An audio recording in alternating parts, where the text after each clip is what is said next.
আসসালামু আলাইকুম my dear students, কি অবস্থা সবার? কেমন আছো তোমরা সবাই? সবাই ধীরে ধীরে যুক্ত হয়ে যাও আজকের লাইভটিতে, বিকজ আজকের লাইভটি মনে হয় অফিসিয়ালি 21 ব্যাচের সাথে তোমাদের প্রিয় ইয়াসিন ভাইয়ার শেষ লাইভ।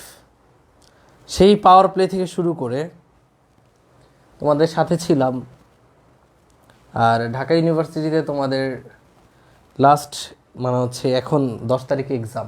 সো আজকে 6 তারিখ। সো সবাই যুক্ত হয়ে যাও, তোমাদের সবার মুখ আজকে আমি দেখতে চাই। সবার মুখ তো দেখতে পারবো না, সবাইকে দেখতে চাই। আমি একটু লাইভটা শেয়ার করে দিই, তোমরা একটু শেয়ার করে দিয়ে পাশে থাকো। তোমাদের সাথে আজকে অনেক কিছু কথা আছে, অনেক গাইডলাইন আছে। সো আমি বন্দিবাসালা গ্রুপে লাইভটি শেয়ার করে দিচ্ছি, তোমরা লাইভটি শেয়ার করে দাও। ওয়ালাইকুম সালাম, সবাইকে অফিসিয়ালি সালাম জানাই, আসসালামু আলাইকুম। সো সবাই আশা করি সুস্থ আছো। দীর্ঘদিন পর, মানে কি বলবো, ইম্পর্টেন্ট ক্লাস লিখে শেয়ার করি। ইম্পর্টেন্ট ক্লাস না লিখলে পোলাপান ছাগলগুলো ক্লাস অ্যাটেন্ড করে না।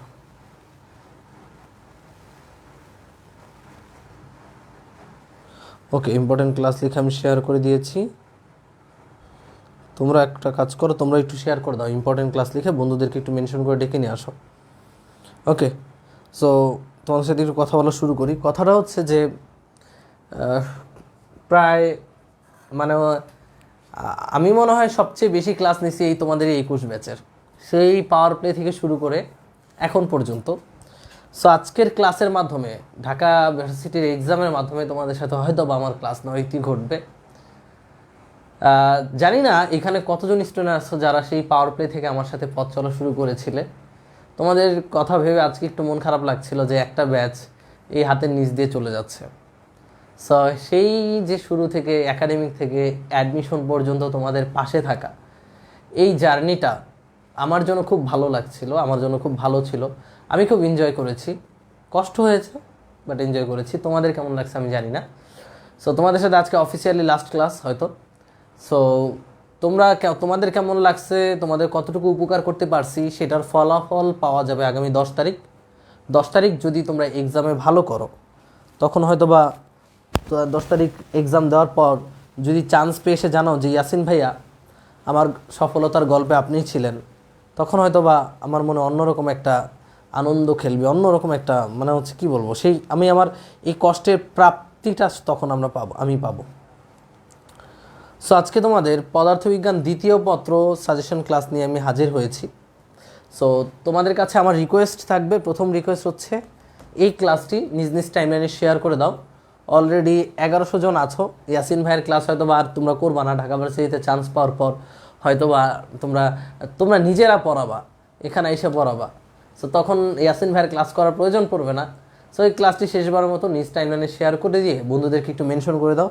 আমি একটু দেখতে চাই কারা শেয়ার করেছো, শেয়ার লিখে একটু ডান লিখে দাও, আমি একটু দেখতে চাই। আর হ্যাঁ, কারা শুরু থেকে ছিল একদম সেটাও একটু দেখতে চাই, জাস্ট একটু রেসপন্স। আমরা ক্লাসটা 1 মিনিট বা 2 মিনিটের মধ্যে শুরু করে দেব। একজন লিখেছে যে নাহিদ রহমান রিয়া, শুরু থেকেই ছিলাম, আপনাদের অবদান অনেক বেশি, এখনও অবদান বেশি বলার সুযোগ আসেনি। যদি তুমি তোমার ভালো একটা পাবলিক ইউনিভার্সিটিতে চান্স পাওয়ার পর বাবা মার মুখে হাসি ফোটাতে পারো, তখন তারপর মনে হয় যেন আমাদের অবদান ছিল। বাট টিল নাও আমি বলবো না যে আমাদের অবদান ছিল। এইচএসসিতে জিপিএ 5 পাইয়ে তোমাকে কোথাও চান্স পাওয়ানো গেল না আমাদের মাধ্যমে, সো আমরা এইটার ক্রেডিট নিতে চাই না। আমরা তখনই বুঝবো যে হ্যাঁ, আমাদের পরিশ্রম সার্থক হয়েছে, আমাদের অবদান ছিল, যখন তুমি একটা পাবলিক ইউনিভার্সিটিতে চান্স পাবা। ওকে, চলে এসেছি, সবাই চলে আসো, তোমাদের বন্ধুবান্ধবীদেরকে জানিয়ে দাও।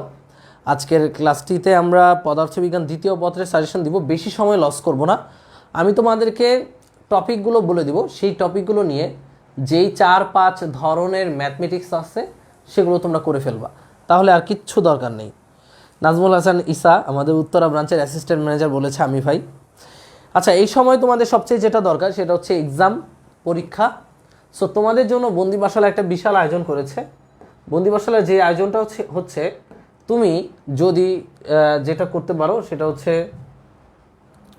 আগামী 7ই জুন মানে কালকে 7 জুন সকাল 9টা, সকাল 11টা, দুপুর 1টা, বিকেল 3টা এবং বিকেল 5টা। কয়টা স্লট? 1 2 3 4 5। এই 5টি স্লটে বন্দিবাসালার ফার্মগেট এবং উত্তরা ব্রাঞ্চে এক্সাম অনুষ্ঠিত হবে, ঢাকা ইউনিভার্সিটির স্ট্যান্ডার্ড এক্সাম। মানে ঢাকা ভার্সিটিতে যেমন কোয়েশন আসে ওই টাইপের কোয়েশন দিয়ে স্ট্যান্ডার্ড একটা এক্সাম অনুষ্ঠিত হবে, লিখিত প্লাস রিটেন। এবং এই এক্সামটি 21 ব্যাচের প্রত্যেকে ফ্রিতে দিতে পারবে। সো এই অফলাইন এক্সাম, এটা কিন্তু ভাই অবশ্যই অফলাইন এক্সাম। সো যারা চাচ্ছ যে না ঢাকা এই এক্সামটা কিন্তু খুব ইফেক্টিভ হবে কিন্তু, কারণ ঢাকা ভার্সিটির আগে দিয়ে তুমি যদি এই দুইটা এক্সামে ভালো করো, মানে এই এক্সামটাতে ভালো করো, তাহলে তোমার কনফিডেন্স বেড়ে যাবে। এই এক্সামটাতে খারাপ করলে তুমি বুঝতে পারো তোমার ল্যাগিংস কোথায় আছে, যা ওই 2 দিনে পড়বা। So it's a good good পদক্ষেপ ফ্রম বন্দিবাসালা। সো বন্দিবাসালার অফলাইন উত্তরা এবং ফার্মগেট, তাহলে কোন কোন ব্রাঞ্চে? ফার্মগেট এবং উত্তরা ব্রাঞ্চে এই এক্সামগুলো অনুষ্ঠিত হবে। হ্যাঁ, সো এই এক্সামগুলো তোমরা অবশ্যই দিবা। তোমরা যারা আছো ব্রাঞ্চের আশেপাশে তারা ব্রাঞ্চে এসে এক্সামগুলো দিয়ে যেও, আর কারণ এটা একটা সুযোগ, নিজেকে যাচাই করার একটা ভালো সুযোগ। নিশাদ তাবাসুম হেমা বলতেছে ভাই এইচএসসিতে অনেক হেল্প করছে আপনাদের ক্লাসগুলো, আলহামদুলিল্লাহ A+ ছিল, ইনশাল্লাহ আজও এই ক্লাস থেকে অনেকটা হেল্প হবে। আপনাদের জন্য অনেক ভালোবাসা ও শুভকামনা। বন্দিবাসালার অবদান সত্যি অতুলনীয় সেই একাডেমিক থেকে। ভাইয়া এক্সামটা অনলাইনে হলে ভালো হতো। ইনশাল্লাহ আমরা অনলাইনেও একটা নেওয়ার ব্যবস্থা করছি, চিন্তা করার কোনো কারণ নেই। বাট অফলাইনে যারা আছো তারা এই এক্সামগুলো অফলাইনে দিয়ে দিও। ওকে, সো আমরা যেটা করি আমরা আমাদের ক্লাসে ফিরে যাই, অনেক সময় চলে গেছে। সো সবাই ধুমধাম নোট করবা। আজকের ক্লাসে সবাইকে ওয়েলকাম জানিয়ে শুরু করছি আমাদের আজকের ক্লাসটি। সো আজকের ক্লাসে প্রথমেই যেই ব্যাপারটা নিয়ে আমরা পড়াশোনা করব সেটা হচ্ছে আজকে ঢাবি ভর্তি প্রস্তুতি পদার্থবিজ্ঞান 2য় পত্রের সাজেশন ক্লাস। ইনস্ট্রাক্টর তোমাদের আমি ইয়াসিন ভাইয়া, আমার নাম মোহাম্মদ ইয়াসিন মামুন। ওকে, সো এই হচ্ছে আমাদের প্রথমেই যে অধ্যায়টি শর্ট সিলেবাস আছে তার নাম হচ্ছে তাপ গতিবিদ্যা। সো এই অধ্যায় থেকে কোন টপিকগুলো সবচেয়ে ইম্পর্টেন্ট তার ক্যাটাগরি আমি করেছি। প্রথমেই যে ইম্পর্টেন্ট টপিকটা এটা হচ্ছে 3 স্টার টপিক, যার নাম হচ্ছে এনট্রপি। ভাইয়া এনট্রপি শুনলেই তো ভয় লাগে, ভয়ে মরে যায়, কাবু হয়ে যায়, কারণ এনট্রপির সূত্র তো সহজ, কিন্তু এগুলো দিয়ে ক্যালকুলেটর ছাড়া কিভাবে ম্যাথ করব, এটা তো কঠিন। সো তার আগে বুঝে নেই এনট্রপি দিয়ে কয়টা সূত্র আছে। ওকে, পরে ক্যালকুলেশন নিয়ে আমি পরে আসতেছি, যে ক্যালকুলেটর ছাড়া তুমি এখানে ম্যাথ কেমনে করবা সেটার প্রমাণ সহ আমি আসতেছি। সো খেয়াল করে দেখো, এনট্রপির ফর্মুলা একটাই, ডিএস সমান উপরে তাপ শক্তি নিচে তাপমাত্রা, তাপ শক্তি বাই তাপমাত্রা। তো ভাইয়া এখানে ডিএস ডিকিউ বাই টি, এটা হচ্ছে মোট কথা এনট্রপির পরিবর্তনের ফর্মুলা, ডিকিউ বাই টি। এখন অনেক সময় বলে যে গ্রাহকের এনট্রপির পরিবর্তন কত?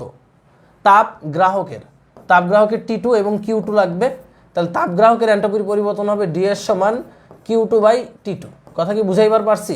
এটা কিন্তু গত বছর ঢাকা ইউনিভার্সিটিতে রিটেন আসছিল। অনেকে তোমাদের মধ্যে অনেক ছাগল আছো, অনেক বলদ আছো, সিরিয়াসলি নাও, যারা এখানে ডিকিউ বদলে ডিকিউ এর জায়গায় Q2 বসাইতেও দ্বিধাদ্বন্দ্ব বোধ করো। এই কারণে আমি এটা লিখে দিচ্ছি। যদি বলে তাপ উৎসের এনট্রপির পরিবর্তন বের করো, তখন Q1 বাই T1। যদি বলে তাপ গ্রাহকের এনট্রপির পরিবর্তন, তখন Q2 বাই T2। তোমার লাগবে Q2 বলতে বর্জিত তাপ, T2 বলতে গ্রাহকের তাপমাত্রা, সহজ হিসাব। সো এনট্রপির ওয়ান অ্যান্ড অনলি ফর্মুলা হচ্ছে ডিএস সমান ডিকিউ বাই টি। এবার ভাইয়া যদি বস্তুর অবস্থার পরিবর্তন হয়, কিসের পরিবর্তন হয়? অবস্থার পরিবর্তন হয়। অবস্থার পরিবর্তন যদি হয় তখন এনট্রপির পরিবর্তন কত হবে? মনে রাখবা সূত্র এই একটাই, অবস্থার পরিবর্তন বলতে বোঝায় 0 ডিগ্রি সেলসিয়াস তাপমাত্রার বরফ 0 ডিগ্রি সেলসিয়াস তাপমাত্রার পানিতে পরিণত হলো, এখানে একটা অবস্থার চেঞ্জ। আরেকটা অবস্থার চেঞ্জ হলো 100 ডিগ্রি সেলসিয়াস তাপমাত্রার পানি 100 ডিগ্রি সেলসিয়াস তাপমাত্রার বাষ্পে পরিণত হলো। খেয়াল করে দেখো, যখন 0 ডিগ্রির আইস 0 ডিগ্রির পানিতে পরিণত হয় তখন কিন্তু ভাইয়া তাপমাত্রার পরিবর্তন হচ্ছে না, জাস্ট কন্ডিশন বা অবস্থা স্টেট চেঞ্জ হয়েছে। যখন আমাদের 100 ডিগ্রি সেলসিয়াসের ওয়াটার 100 ডিগ্রি সেলসিয়াসের বাষ্পে পরিণত হয় তখন কিন্তু ভাইয়া অবস্থার পরিবর্তন হচ্ছে, কিন্তু তাপমাত্রার চেঞ্জ হচ্ছে না। সো এই দুইটা জায়গায় আমাদের জাস্ট অবস্থার পরিবর্তন ঘটে। সেই অবস্থার পরিবর্তন যখন ঘটে তখন আমাদের ফর্মুলা কি? তখন আমাদের ফর্মুলা হচ্ছে mLF কিংবা mLV divided by T. So কখন কোনটা তোমরা নিশ্চয়ই জানো, এলএফ হচ্ছে বরফ গলনের আপেক্ষিক সুপ্ততাপ, যেটা প্রশ্নে দেয়া থাকবে। সো mLF বাই টি হচ্ছে যখন 0 ডিগ্রির বরফ 0 ডিগ্রির পানিতে পরিণত হয় তখন, আর mLV বাই টি হচ্ছে বা 100 ডিগ্রির পানি যখন 100 ডিগ্রির বাষ্পে পরিণত হয় তখন। সো এটা নিয়ে কোনো কনফিউশন রাখা যাবে না। এখন ভাইয়া এলএফ এবং এলভির মান মুখস্থ রাখাটা কিন্তু শ্রেয়। আমার পানি লাগবে, এগুলো রসমালাই লাগবে না প্লিজ। না না আমি রসমালাই খাবো না, সরি না খাবো না, না রসমালাই খেতে পারবো না। এলএফ এর মান হচ্ছে একক, দশক, শতক, হাজার, অযুত, লক্ষ, জুল পার কেজি। সরি লক্ষতে জুল পার কেজি, তাই না? আর আমাদের এলভির মান কত? 22,68,000। একক, দশক, শতক, হাজার, অযুত, লক্ষ, নিযুত। এটা খাওয়ার মুড নেই এখন, পানি খাবো। আচ্ছা রেডি। সো অবস্থার পরিবর্তনের বেলায় ফর্মুলা কি? mLF বাই টি কিংবা লেখা যাবে mLV by T. So mLF কখন? যখন 0 ডিগ্রির বরফ 0 ডিগ্রির পানিতে পরিণত হয়। আর mLV কখন? যখন 100 ডিগ্রির পানি 100 ডিগ্রির বাষ্পে পরিণত হয়। আর 0 ডিগ্রির বেলায় টি হচ্ছে 273 কেলভিন, 100 ডিগ্রির বেলায় টি হচ্ছে 373 কেলভিন। এটা হচ্ছে অবস্থার পরিবর্তন হলে এনট্রপির পরিবর্তন কত। এবার যদি বলা হয় তাপমাত্রার পরিবর্তন, তাপমাত্রার পরিবর্তন হলে এনট্রপির পরিবর্তন হচ্ছে ms ln T2 by T1। এটা হচ্ছে তাপমাত্রার পরিবর্তন হলে এনট্রপির পরিবর্তন ms ln T2 by T1। ms ln T2 by T1। m হচ্ছে ভর, s হচ্ছে আপেক্ষিক তাপ, T2 হচ্ছে ফাইনাল তাপমাত্রা। ফাইনাল বলতে কোত্থেকে কোথায় গেছে, যেথায় গেছে সেথার তাপমাত্রা। মানে আমি বললাম 10 ডিগ্রির পানি 50 ডিগ্রির পানিতে রূপান্তর হলো, তাহলে এখানে ফাইনাল তাপমাত্রা কত? 50 ডিগ্রি, সেটাকে কেলভিনে নিতে হবে। আর নিচে হচ্ছে আদি তাপমাত্রা কত ভাই? 10 ডিগ্রি। আমি যদি বলি 50 ডিগ্রির পানি 10 ডিগ্রির পানিতে রূপান্তর হলো, তাহলে ফাইনাল কিন্তু 10 ডিগ্রি, মানে কেলভিনে নিয়ে নিতে হবে, আর আদি কিন্তু 50, সেটা মাথায় রাখতে হবে। সো আলটিমেটলি আমাদের সূত্র কিন্তু ভাইয়া জাস্ট এই দুইটা, ডিএস সমান mLF বাই টি কিংবা mLV বাই টি, আর ডিএস সমান ms ln T2 by T1। So এবার এই ফর্মুলা দিয়ে ঢাবিতে কেমন ম্যাথ আসে চলো সেটা জেনে নেওয়া যাক। তোমার মনেই হতে পারে ভাইয়া এই যে কঠিন একটা ফর্মুলা, এটা যদি আসে আমি কেন, আমার 14 গোষ্ঠীও ক্যালকুলেটর ছাড়া পারবে না, আমি নিজেও পারবো না, তাহলে এটা কেমনে ট্যাকেল দিব চলো দেখে নেওয়া যাক ঢাবিতে কেমন ম্যাথ আসে। এটা একটা স্ক্রিনশট নিয়ে নিতে পারো। সো আমাদের 3 স্টার টপিক হচ্ছে এনট্রপি। এনট্রপি থেকে গত 2 বছর 2টা কোয়েশ্চেন আসছে। দেখো প্রথম কোয়েশ্চেন দেখো, এই যে এটা কিন্তু ঢাকা ইউনিভার্সিটির একটা প্রশ্ন। সো দেখি কারা কারা এখানে ঢাবিয়ান, গর্বিত ঢাবিয়ান। যারা এটার উত্তর দিতে পারবে তারাই এখানে গর্বিত ঢাবিয়ান। রেডি? সো যারা এটার উত্তর দিতে পারবে তারাই এটার গর্বিত ঢাবিয়ান। সো দেখি কারা কারা এটার উত্তর দিতে পারো। এটা কিন্তু ঢাবিতে আসছে। 0 ডিগ্রি সেলসিয়াস তাপমাত্রা 273 কেজি বরফকে 0 ডিগ্রি সেলসিয়াস তাপমাত্রা পানিতে পরিণত করে এনট্রপির পরিবর্তন কত। তাহলে ডিএস সমান এখানে কিসের পরিবর্তন হয়েছে? এখানে অবস্থার পরিবর্তন হয়েছে। তো অবস্থার পরিবর্তন হলে আমরা লিখতে পারবো mLF বাই টি। সো এখানে m কত? এখানে m হচ্ছে 273 কেজি। এলএফ এর মান জানা নাই, এলএফ এর মান মুখস্থ আছে আমাদের 3,36,000। আর টি এর মান হচ্ছে 0 ডিগ্রি, কেউ বলদামি করে 0 বসায়ও না, কেলভিনে নিতে হবে। তাহলে 273 কেলভিন কাটাকাটি করে দাও, তাহলে অ্যান্সার হচ্ছে এইটা 336,000। এনট্রপির পরিবর্তনের একক হচ্ছে joule per kelvin. That's it. কত সহজ তাই না? অনেক সহজ কিন্তু। সো এই হচ্ছে আমাদের এনট্রপির পরিবর্তন এবং এটা ডিউতে আসছে। এর ঠিক পরবর্তী বছরে আসছে 373 কেজি পানিকে 100 ডিগ্রির পানিতে 100 ডিগ্রির বাষ্পে রূপান্তর করতে এনট্রপির পরিবর্তন কত। সো 373 কাটা চলে গেল, অঙ্ক শেষ। সো আমি জাস্ট তোমাকে এটাই বোঝাতে চাচ্ছি যে এখানে ক্যালকুলেশন কোনো ম্যাটার করবে না, কারণ ডিওতে কোয়েশ্চেনগুলো এমনভাবেই আসে যেন তুমি ক্যালকুলেটর ছাড়াই করে ফেলতে পারো। সো এটা এরকম কোয়েশ্চেন পাবা তুমি ইনশাল্লাহ, এবং সেটা তুমি সলভ করতে পারবা। মজার একটা ব্যাপার বলি, গত বছর ঢাকা ইউনিভার্সিটিতে যে রিটেন কোয়েশ্চেন আসছিল, যে রিটেন প্রশ্ন আসছিল, সেখানে বলা ছিল গৃহীত তাপ Q1, উৎসের তাপমাত্রা T1, বর্জিত তাপ Q2, বলেছে গ্রাহকের এনট্রপির পরিবর্তন কত, DS is equal two what. So এই প্রশ্নটা গত বছর রিটেনে এসেছে। সো তোমরা নিশ্চয়ই পারবে। গ্রাহকের ডিএস বলতে বোঝায় গ্রাহকের তাপশক্তি মানে বর্জিত তাপ ডিভাইডেড বাই গ্রাহকের তাপমাত্রা। সেখানে Q1 T1 Q2 দেয়া আছে। সো তুমি কি এখান থেকে T2 বের করতে পারবা না? বলো, তুমি কি কানার ভাই অন্ধ যে বের করতে পারবা না? অবশ্যই পারবা। Q1 by Q2 T1 by T2, T2 এর মান বের হয়ে আসলো। সো Q2 তো দেয়া আছে, T2 এর মান বসায় দিলা, এটাই হচ্ছে আমাদের অ্যান্সার। দেখছো, জাস্ট এতটুকু একটা ম্যাথ যার মান হচ্ছে 2.5 মার্কস। সো বুঝতেই পারছো তোমরা, আশা করি এগুলো পারবা, এন্ট্রপি রিলেটেড এই জিনিসগুলো পারবা। এবার আসি, ভাইয়া এই ফর্মুলা দিয়ে কি অঙ্ক আসবে না? MS ln T2 by T1 দিয়ে কি অঙ্ক আসবে না? হ্যাঁ আসতে পারে, বাট সেটা রিটেনে আসবে। যদি আসে রিটেনে আসবে। কেমন অঙ্ক আসবে চলো একটা চট করে দেখে নেওয়া যাক। তোমাকে বললো -5 ডিগ্রি সেলসিয়াসের 2 কেজি বরফকে 50 ডিগ্রি সেলসিয়াসের পানিতে রূপান্তর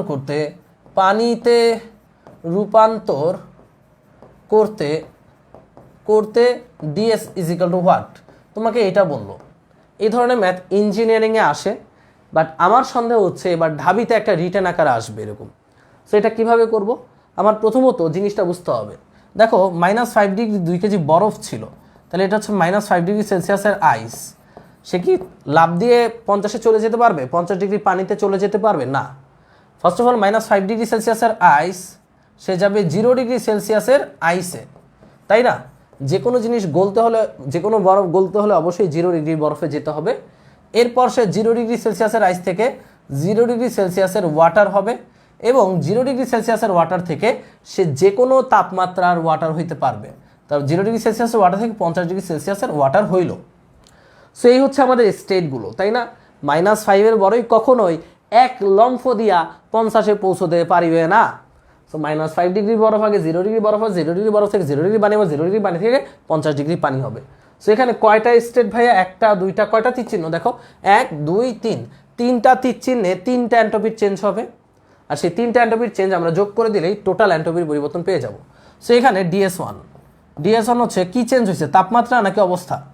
-5 থেকে 0 হয়েছে, আইস আছে, আইসি আছে, তাহলে অবস্থা চেঞ্জ হয়নি, তাপমাত্রা চেঞ্জ হয়েছে। তাহলে ফর্মুলা হচ্ছে MS ln final temperature by আদি টেম্পারেচার। সো এম কত? এম হচ্ছে 2 কেজি। এটা কি বরফ? বরফের আপেক্ষিক তাপ কত? এগুলো মুখস্থ রাখতে হবে। 2100। বরফের আপেক্ষিক তাপ 2100। লন T2 মানে ফাইনাল তাপমাত্রা, ফাইনাল হচ্ছে 0 ডিগ্রি মানে 273 কেলভিন।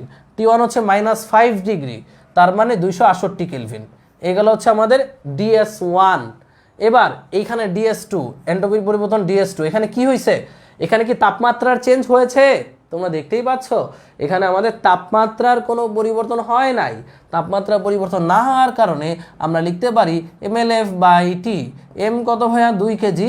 LF এর মানটা বসায় দিবা, T এর মান 273 কেলভিন। আবার এখানে দেখো, এখানে কি হয়েছে? তাপমাত্রার চেঞ্জ হয়েছে, তাহলে এখানে DS3 হচ্ছে MS ln T2/T1। খেয়াল করবা এই জায়গাটা, মনে সুন্দর মতো খেয়াল করো। এম কত? 2 কেজি। এবার এস যদি বলদগুলো 2100 লেখো তাহলে কিন্তু থাবড়ায় কানাপট্টি ঝালা করে ফেলবো। এখানে এস কত? এটা কি ওয়াটার আছে, ওয়াটারের এস কত? ওয়াটারের এস কিন্তু 4200, যেটা কেউ না পারলেও আমরা সবাই পারি। T2 কত? 50 ডিগ্রি। 50 ডিগ্রিকে কেলভিনে নিলে 323 কেলভিন, আর T1 হচ্ছে 273 কেলভিন। সো তুমি পেয়ে গেলা DS1, DS2, DS3। এবার যোগ করে দিলেই তুমি পেয়ে যাবা টোটাল এন্ট্রপির পরিবর্তন DS। বলতে পারবে এটা যোগ কেমনে করব? এটা তো ক্যালকুলেশন জানি না। যতটুকু পর্যন্ত জানো তুমি যদি ঠিক এটা লিখে এতটুকু রেখে দাও, আমি বিশ্বাস করি তোমাকে স্যার 2.5 মার্ক দিবে। ওকে, তোমার এটা ক্যালকুলেশন করার দরকার নাই। তুমি যতটুকু পারো বের করে বুঝাবা স্যারকে, জাস্ট এটা দিয়ে যে তুমি পারো, তুমি বস। সো এভাবে তুমি 2.5-তে 2.5 পেয়ে যাবা। সো এই ধরনের ম্যাথ রিটেন আসলে আমরা যেন পারি, জাস্ট এটুকু তুমি আমাকে ইনশিওর করো। ওকে, সো আমরা এবার চলে যাই পরবর্তী আমাদের যেই অঙ্কটি আছে, পরবর্তী যেই টপিকগুলো আছে। সো এনট্রপি থেকে ম্যাক্সিমাম এই টপিকগুলো আসতে পারে। সো ম্যাক্সিমাম কোন টপিকগুলো আসতে পারে সেগুলো তোমাদেরকে আমি বলেই দিলাম। আশা করি তোমরা এনট্রপি রিলেটেড যত ম্যাথমেটিক্স ঢাকা ভার্সিটি কয়ের কোয়েশ্চেন ব্যাংকে আছে সবগুলোকে তুলো ধুনো করে দিবা। ওকে, তো পরবর্তী অঙ্কে চলে যাই, ইঞ্জিনের দক্ষতা, পরবর্তী টপিক। দেখো এটাকে কত স্টার দিছি, 1 2 3 4 5, পারলে এটাকে 10 স্টার দিতে পারো, কোনো সমস্যা নেই, কারণ ইঞ্জিনের দক্ষতা থেকে একটা কোয়েশ্চেন তোমার আসবেই, কোনো মিস নাই। তো ইঞ্জিনের দক্ষতার ফর্মুলাগুলো কি কি? ইটা সমান 1 মাইনাস T2/T1 ইন্টু 100%। আমি আর 100% দিব না, কারণ ইটার মান তুমি পয়েন্টে বসাবা, তাহলে 100% দেওয়ার দরকার নাই। তো 1 মাইনাস Q2/Q1ও লেখা যায়। সেখানে T2 হচ্ছে গ্রাহকের তাপমাত্রা, T1 হচ্ছে উৎসের তাপমাত্রা, Q2 হচ্ছে গৃহীত তাপ, Q2 হচ্ছে বর্জিত তাপ, Q1 হচ্ছে গৃহীত তাপ। এগুলো আমরা আশা করি জানি। এখানে ইটার আরেকটা ফর্মুলা হচ্ছে ইটা সমান W/Q1, যেটা অনেকে ভুলে যায়, এটা যেন না ভুলো। সো এই তিনটা ফর্মুলা যে কত যে ভেলকি লাগাবে তোমাকে, আর সাথে এই ফর্মুলাটাও শিখে রাখো, T1/T2 সমান Q1/Q2 প্রত্যাবর্তী ইঞ্জিনের ক্ষেত্রে। সো এই হচ্ছে আমাদের ফর্মুলা, ইঞ্জিনের দক্ষতার ফর্মুলা। এখান থেকে একটা প্রশ্ন আসবে ঢাকা ভার্সিটিতে, খুব সাদাসিধা প্রশ্ন আসছে, গত বছর আসছে, তার আগের বছর আসছে, যে তাপমাত্রা, উৎসের তাপমাত্রা এত, গ্রাহকের তাপমাত্রা এত, তাহলে দক্ষতা কত? আশা করি সেগুলো পারবা। আরও এই ধরনের দক্ষতা রিলেটেড যত কোশ্চেন আসছে সব ঝালাফালা করতে হবে। বা T2 বের করার একটা শর্টকাট আমি দেখাই দিচ্ছি। T2 এইভাবে বের করবা, মানে গ্রাহকের তাপমাত্রা বের করার জন্য সহজ shortcut 1 minus eta into T1। এটা দিয়ে তুমি চাইলে গ্রাহকের তাপমাত্রা খুব সহজে বের করে ফেলতে পারবা, 1 minus eta into T1। So আশা করি তোমরা উৎসের তাপমাত্রা, গ্রাহকের তাপমাত্রা বের করতে পারবা। এইখানে ভাই এমন ম্যাথ আসে যে কর্মদক্ষতা ছিল 40%, গ্রাহকের তাপমাত্রা কত বাড়ালে কর্মদক্ষতা, মানে হচ্ছে গ্রাহকের তাপমাত্রা কত কমালে কর্মদক্ষতা 50% হবে। আশা করি তোমরা এগুলো পারো। কর্মদক্ষতা 40% দিয়ে তুমি আগে গ্রাহকের তাপমাত্রা বের করলা, এরপর কর্মদক্ষতা 50% দিয়ে তুমি আবার গ্রাহকের তাপমাত্রা বের করবা, করার পর দুইটা পরিবর্তন দেখাবা যে গ্রাহকের তাপমাত্রা অ্যাকচুয়ালি কত কমালে আমাদের দক্ষতা দ্বিগুণ হচ্ছে, দক্ষতা 5 গুণ হচ্ছে। ওকে, সো আশা করি এগুলো তোমরা জানো, এগুলো তোমরা পারো। সো এই ম্যাথগুলো আমার বারবার করতে হবে, আমাদের বারবার প্র্যাকটিস করতে হবে, কারণ এখান থেকে প্রশ্ন আসবেই, মিস নাই, কোনো মিস নাই। যেমন ধরো আমরা যদি একটা ম্যাথ তোমাদেরকে করতে দেই, দেখি কারা কারা করতে পারো। এখান থেকে সবচেয়ে কঠিনতম ম্যাথ আমি একটা করতে দিই, দেখি কে কে পারে। একটি কার্নো ইঞ্জিন, একটি ইঞ্জিন এর অন্তর্বর্তী তাপের 1/6 অংশ কাজে রূপান্তর করে, 1/6 অংশ কাজে রূপান্তর করে 1/6 অংশ কাজে রূপান্তর করে। হ্যাঁ, তারপর হচ্ছে গ্রাহকের তাপমাত্রা, দেখো ম্যাক্সিমাম এটা ভুল করবে, 27 ডিগ্রি সেলসিয়াস কমালে দক্ষতা দ্বিগুণ হয়। তো T1 এবং T2 কত? এই দুইটা জিনিস তোমার বের করতে হবে। সো দেখি কারা কারা এই অঙ্কটা সবার আগে করে দিতে পারো। এটা হচ্ছে দক্ষতা বের করার জন্য কঠিনতম একটা ম্যাথ। ঠিক এই ধরনের ম্যাথ একটা রিটেনে দিয়ে দিতে পারে। সো আমরা প্র্যাকটিস করব, এটা প্র্যাকটিস করে ফেলি। চলো আমি দেখতে চাই কারা কারা ঢাবিয়ান। এটা যারা পারবে তারা নিঃসন্দেহে ঢাবিয়ান, এই মুহূর্তে যারা পারবে তারা নিঃসন্দেহে, সন্দেহ ছাড়া ঢাবিয়ান। একটি ইঞ্জিন এর অন্তর্বর্তী তাপের 1/6 অংশ কাজে রূপান্তর করে, গ্রাহকের তাপমাত্রা 27 ডিগ্রি সেলসিয়াস কমালে দক্ষতা দ্বিগুণ হয়ে যায়। তাহলে T1 এবং T2 এর মানটি কত? সো আমরা করা শুরু করি, দেখি না আমি আগে অ্যান্সার নেওয়া শুরু করি, কারা আগে অ্যান্সারটা দিতে পারো দেখি তো, কে কার আগে উত্তরটা দিতে পারো ভাইয়ারা। আমার ব্রোরা T1 এবং T2 এর মানটা কত, এটা হচ্ছে আমাদের বের করতে হবে। সো চলো তোমাদের আগে আমিই করি। প্রথম কথা হচ্ছে অন্তর্বর্তী তাপের কত অংশ কাজে রূপান্তর করে, 1/6 অংশ। তাহলে ভাইয়া অলরেডি এটার কর্মদক্ষতা দেয়াই আছে, কর্মদক্ষতা কত, 1/6। কর্মদক্ষতা সমান আমরা জানি 1 মাইনাস T2/T1, এটা হচ্ছে সমীকরণ নাম্বার 1। এবার কি করলে দক্ষতা দ্বিগুণ হয়, গ্রাহকের তাপমাত্রা 27°C কমালে দক্ষতা দ্বিগুণ হয়। দক্ষতা হচ্ছে 1/6 আছে, এটাকে 2 গুণ করলে হয়ে যাবে 1/3। অনেকে ভাবে 1/6কে দ্বিগুণ করলে 1/12 হয়, না ভাইয়া দ্বিগুণ করে দেখো 1/3 হয়। দ্বিগুণ করছি কেন? কারণ আমরা গ্রাহকের তাপমাত্রা কত কমায় দিছি, 27°C। অনেকে যেটা করবে, অনেক চালাক চতুর মানুষ আছে এখানে, যারা T2 - 300 কেলভিন লিখবে ডিভাইডেড বাই T1। ছাগলগুলো শোনো, মন দিয়ে শোনো, মন দিয়ে শোনো। আমার তাপমাত্রা অনেকে এখানে 27ই হবে, কেন 27 হবে? আমার শরীরের তাপমাত্রা ধরো 40°C, আমি বললাম 5°C কমাও, আমার শরীরের তাপমাত্রা 5 ডিগ্রি কমে গেছে, তাহলে কেলভিনে কি 273 + 5 278 কেলভিন কমে গেছে? বলো আমি যদি বলি যে আমার শরীরের তাপমাত্রা 5°C কমে গিয়েছে, তাহলে কেলভিন স্কেলে কি 278 কেলভিন কমে গেছে? না, কেলভিন স্কেলেও কিন্তু 5 কেলভিনই হ্রাস পেয়েছে। ফারেনহাইট স্কেলেও কিন্তু 5°F হ্রাস পাবে। মোট কথা এটাই তোমাদেরকে শোনাতে চাই, এটাই তোমাদেরকে বলতে চাই যে যে কোনো একটা স্কেলে তাপমাত্রা তুমি 10 ডিগ্রি বাড়ালে সব স্কেলে 10 ডিগ্রি বাড়বে। তাপমাত্রা 20 কেলভিন কমালে সেলসিয়াসে 20 ডিগ্রি কমবে, ফারেনহাইটে 20°F কমবে। মানে তুমি যতটুকু বাড়াবা বা যতটুকু কমাবা সেটা প্রতিটা স্কেলে সেম পরিমাণে বাড়বে বা সেম পরিমাণে কমবে। এই কথাটা মাথার মধ্যে ঢুকায় নাও ভালো মতো, ওকে? এই কথাটা খুব ভালো মতো ঢুকায় নাও মাথার মধ্যে, ওকে? আমি আবারও বলছি যে তুমি সেলসিয়াসে 5 ডিগ্রি কমানো মানে কেলভিনেও 5 ডিগ্রি কমানো। সেখানে তুমি 27°C কমাইছো, তাহলে কেলভিনেও কতটুকু কমছে ভাইয়া? 27 কেলভিন কমে গেছে। তো T2 থেকে 27 বিয়োগ করলে আমার দক্ষতা কত গুণ হচ্ছে? দ্বিগুণ। সো এটাকে এবার আমরা সাইজ করব, চলো সাইজ করি। 1/3 সমান 1 মাইনাস দ্বারা গুণ দাও, 1 - T2/T1 মাইনাসে মাইনাসে প্লাস 27/T1। এবার খেয়াল করে দেখো 1 - T2/T1 সমীকরণ 1 থেকে দেখতে পাচ্ছি এটা মান 1/6। তো এখানে লিখে দাও 1/3 = 1/6 মাইনাস কত হবে, সরি প্লাস 27/T1।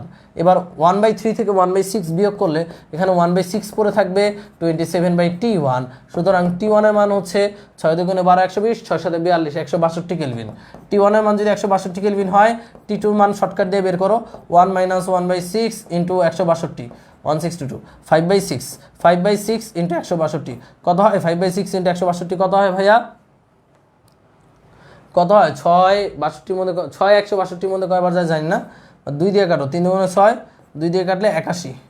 এবার 3 কতবার যায়? 3 17, 3 7 21, 3 10 30, 3 17 51, 3 20 60, 3 20 60 আর 3 7 21, তার মানে 27 বার। 27 বার যাচ্ছে, 27 × 5 5 20 100 5 7 35 135 কেলভিন। একটু আমার কাছে একটু মানে সহজই লাগছে, 162 কেলভিন আর T2 মান হচ্ছে 135 কেলভিন, ওকে? সো আশা করি তোমরা এটা সবাই বের করতে পেরেছো, কোনো কঠিন কিছুই না। ওয়াও, অনেকেই উত্তর দিয়েছো, যারা উত্তর দিয়েছো তারা ঢাবিয়ান, এটা নিঃসন্দেহে, কারণ এই ম্যাথটা পারা মানে তুমি আসলেই তোমার কনসেপ্ট ভালো। লামিয়া, তানিয়া, MHD, নবিতা তোমরা উত্তর দিয়েছো।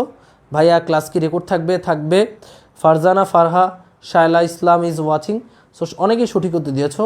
আরিফা তাসনিফ, সো তোমরা খুব ভালো করেছো ভাইয়া। এটা রিটেনে আসার মতো একটা ম্যাথ, সো ভয় পাওয়ার কারণ নেই যে ভাই এত বড় ম্যাথ কি MCQতে আসবে কিনা। এটা বেশি বড় না, করতে পারলে সহজ, না করতে পারলে কঠিন, বাট এটা রিটেনে আসার মতো একটা ম্যাথ। সেম ম্যাথ বলবে তোমাকে উৎসের তাপমাত্রা এত ডিগ্রি কমাইলা, দক্ষতা এত হলো, সেগুলো মাথায় রেখো। তাপমাত্রা যতটুকু কমাবা সেটা সেলসিয়াসে যা কমবে কেলভিনে একই পরিমাণ কমে যাবে। পরবর্তী অঙ্কে আমরা চলে যাই। ইঞ্জিনের দক্ষতার সম্পর্কে আশা করি আইডিয়া নিতে পেরেছি আমরা। এবার আসি আমাদের 5 স্টার টপিক, তাপগতিবেদের প্রথম সূত্র ও তাপ শক্তির রূপান্তর। বা তাপশক্তি রূপান্তর ব্যাপারটা কি দেখো, ফার্স্ট অফ অল তাপশক্তি রূপান্তরটা একটু বুঝাই। এটা দিয়ে ঢাকা ভার্সিটিতে প্রচুর পরিমাণে প্রশ্ন আসে, প্রচুর পরিমাণে টিচাররা এই প্রশ্নটা লাইক করে, শক্তি রূপান্তর। দেখো আমি একদিন ক্রিকেট খেলতেছিলাম, তো কাবু ভাইয়া বল করতেছিল, আমরা রাতে মাঝে মাঝে ক্রিকেট খেলতে চাই, কাবু ভাইয়া বল করতেছে, শর্ট পিচ খেলে আর কি। সো আমি বলটাকে এত জোরে মারছি, তোমরা তো জানোই যে আমি অনেক ভালো খেলি। সো আমি যখন বলটাকে এত জোরে ব্যাট দিয়ে বাড়ি মারলাম, বলটা প্রচণ্ড বেগে যাচ্ছে, কাবু ভাই ভয় পেয়ে, মনে করে এই যে বলার ভয় পেয়ে সেরকম হয়ে গেছে, ভয় পেলে এরকম হয়ে যায় না, এরকম হয়ে গেছে। আর বলটা প্রচণ্ড বেগে গিয়ে কাবু ভাইয়ের এই গালে লাগছে, লাগার সাথে সাথে গাল ধরে বসে পড়ছে উনি। তো আমি ভাবছি কি না কি হয়ে গেছে, আমি দৌড়ায় গেছি, দৌড়ায় গিয়ে কাবু ভাইয়ের গালে হাত দিয়ে দেখলাম গালটা অনেক গরম হয়ে গেছে। এখন কথা হচ্ছে বল লাগছে, ব্যথা হয়েছে, কিন্তু গরম কেন হয়েছে? কারণ এই যে বলটার যে গতিশক্তি গালের সাথে সংঘর্ষ করে তাপশক্তিতে রূপান্তর হয়েছে। সো ব্যাপারটা এটাই যে মনে রাখবা তাপশক্তির রূপান্তর বিভিন্নভাবে ঘটতে পারে। গতিশক্তিটা তাপশক্তিতে রূপান্তর হতে পারে ms delta theta, half M V square সমান ms ডেল্টা থিটা। আবার অনেক সময় বিভব শক্তি গতিশক্তিতে রূপান্তর হতে পারে। অনেক উঁচু থেকে কোনো জিনিস ফেলাই দিলে মাটিতে পড়ে দেখবা ওই জায়গাটা গরম হয়ে যেতে পারে। সো বিভব শক্তি mgh সেটাও তাপ শক্তিতে রূপান্তর হতে পারে ms ডেল্টা থিটা। সো এই দুইটা জিনিস ইম্পর্টেন্ট। ওকে, কেটে দিলে এখান থেকে তোমাকে বেগ বের করতে বলতে পারে, তোমাকে ডেল থেটা বের করতে বলতে পারে কাব্য ভাইয়ের গালের তাপমাত্রা কত বেড়েছিল সেগুলো বলতে পারে। এগুলো আশা করি তোমরা বের করতে পারবা এই সূত্রগুলো দিয়ে। আর তাপগতিবিদ্যার প্রথম সূত্রটা আমাদের আজীবন মনে রাখতে হবে, ডিকিউ সমান ডিইউ প্লাস ডিডাব্লিউ। এখানে ডিকিউ কখন পজিটিভ কখন নেগেটিভ? যখন তুমি সিস্টেমে তাপশক্তি দিচ্ছ, যখন তুমি সিস্টেমে তাপশক্তি ঢুকাচ্ছ তখন ডিকিউ পজিটিভ, আর যখন সিস্টেম থেকে তুমি তাপশক্তি বের করে নিচ্ছ তখন ডিকিউ নেগেটিভ। সিস্টেমের তাপমাত্রা বাড়লে টি বাড়লে ডিইউ পজিটিভ, টি কমলে ডিইউ নেগেটিভ। এগুলো আমরা পড়াইছিলাম আমাদের সেই পাওয়ার প্লে ক্লাসে, আর তোমরা আশা করি জানো এগুলো। তারপর আমি আবার রিভাইজ করে দিচ্ছি। টি মানে তাপমাত্রা বাড়লে ডিইউ পজিটিভ, তাপমাত্রা কমলে ডিইউ নেগেটিভ। আয়তন বাড়লে ডিডাব্লিউ পজিটিভ, আয়তন কমে গেলে ডিডাব্লিউ হবে নেগেটিভ। এ হচ্ছে আমাদের তাপগতিবিদ্যার প্রথম সূত্রটা। এবার বিভিন্ন প্রক্রিয়ায় এই সূত্রের রূপটা কেমন হয় সেটা ইম্পর্টেন্ট। সমষ্ণ প্রক্রিয়া, সমষ্ণ প্রক্রিয়ায় ভাইয়া টি স্থির থাকে, মানে তাপমাত্রা চেঞ্জ হয় না। তাপমাত্রা চেঞ্জ না হওয়ার কারণে ডিইউটা তো তাপমাত্রার উপর নির্ভর করে, সো ডিইউটা শূন্য। ডিইউ যদি শূন্য হয় তাহলে আমরা লিখতে পারি ডিকিউ সমান ডিডাব্লিউ। তাহলে কোন প্রক্রিয়ায় সমস্ত তাপশক্তি কাজ সিস্টেমের আয়তন বাড়ায়, মানে সমস্ত তাপশক্তিতেও এখানে ডিডাব্লিউ, তাই না? সো এটা হচ্ছে সমষ্ণ প্রক্রিয়া, খুব ইম্পর্টেন্ট কোশ্চেন। সমচাপ প্রক্রিয়া, সমচাপ প্রক্রিয়া ভাই চাপ স্থির থাকে, সেখানে কোনোটাই চাপের উপর নির্ভরশীল না। সো আমরা লিখতে পারি ডিকিউ সমান ডিইউ প্লাস পিডিভি, ডিডাব্লিউর জায়গায় পিডিভি লেখা যায়। সম আয়তন, সম আয়তন প্রক্রিয়া ভাইয়া আয়তন স্থির থাকে। আয়তন যদি স্থির থাকে তাহলে ডিডাব্লিউ শূন্য হয়, ডিডাব্লিউ শূন্য, কারণ আয়তন বাড়লে কমলে ডিডাব্লিউ পজিটিভ নেগেটিভ হয়। তাহলে আয়তন স্থির থাকলে ডিডাব্লিউ শূন্য, তাহলে এটা হবে ডিকিউ সমান ডিইউ। তাহলে কোন প্রক্রিয়ায় সমস্ত তাপ অভ্যন্তরীণ শক্তি বাড়ায়?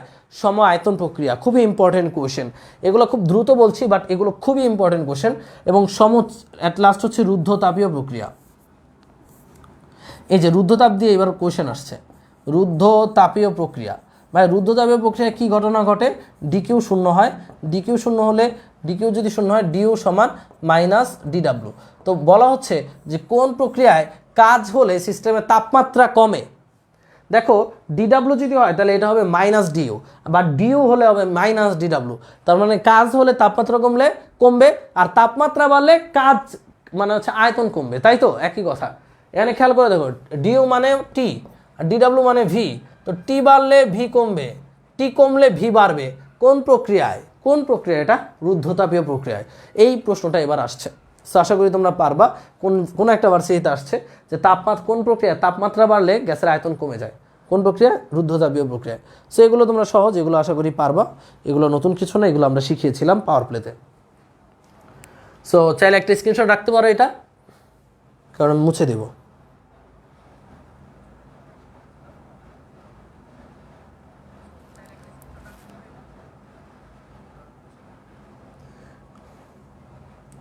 ওকে, সো আমরা চলে যাই সেই একটা ম্যাথ করে দেখি। এই ম্যাথটা কে উত্তর করতে পারো? এই ম্যাথটা যে উত্তর করতে পারবা সে বস। So ready? 5 গ্রাম ভরের একটি সীসার বুলেট দেয়ালে বাধাকে 160 কেলভিন তাপমাত্রা বাড়ায়, বুলেটের বেগ কত? সো আমরা বুঝতেই পারছি এখানে সীসার বুলেটের গতিশক্তি হাফ এম ভি স্কোয়ার, তাপশক্তিতে রূপান্তর হয়েছে ms delta theta, ms delta theta. বুলেটের বেগ কত ছিল এটা বের করতে হচ্ছে, কেটে দাও, তাহলে ভি স্কোয়ার সমান 2s ডেল্টা থিটা। সো এটা রুট করলেই পেয়ে যাচ্ছে তুমি ভি এর মান।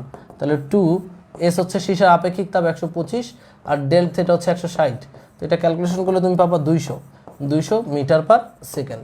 সো আশা করি এইটা ক্যালকুলেশন পারবা, কারণ সব মিলে 200 স্কোয়ার মানে 40,000 হয়। সেটা রুট করলে 200ই পাবা, 200 মিটার পার সেকেন্ড।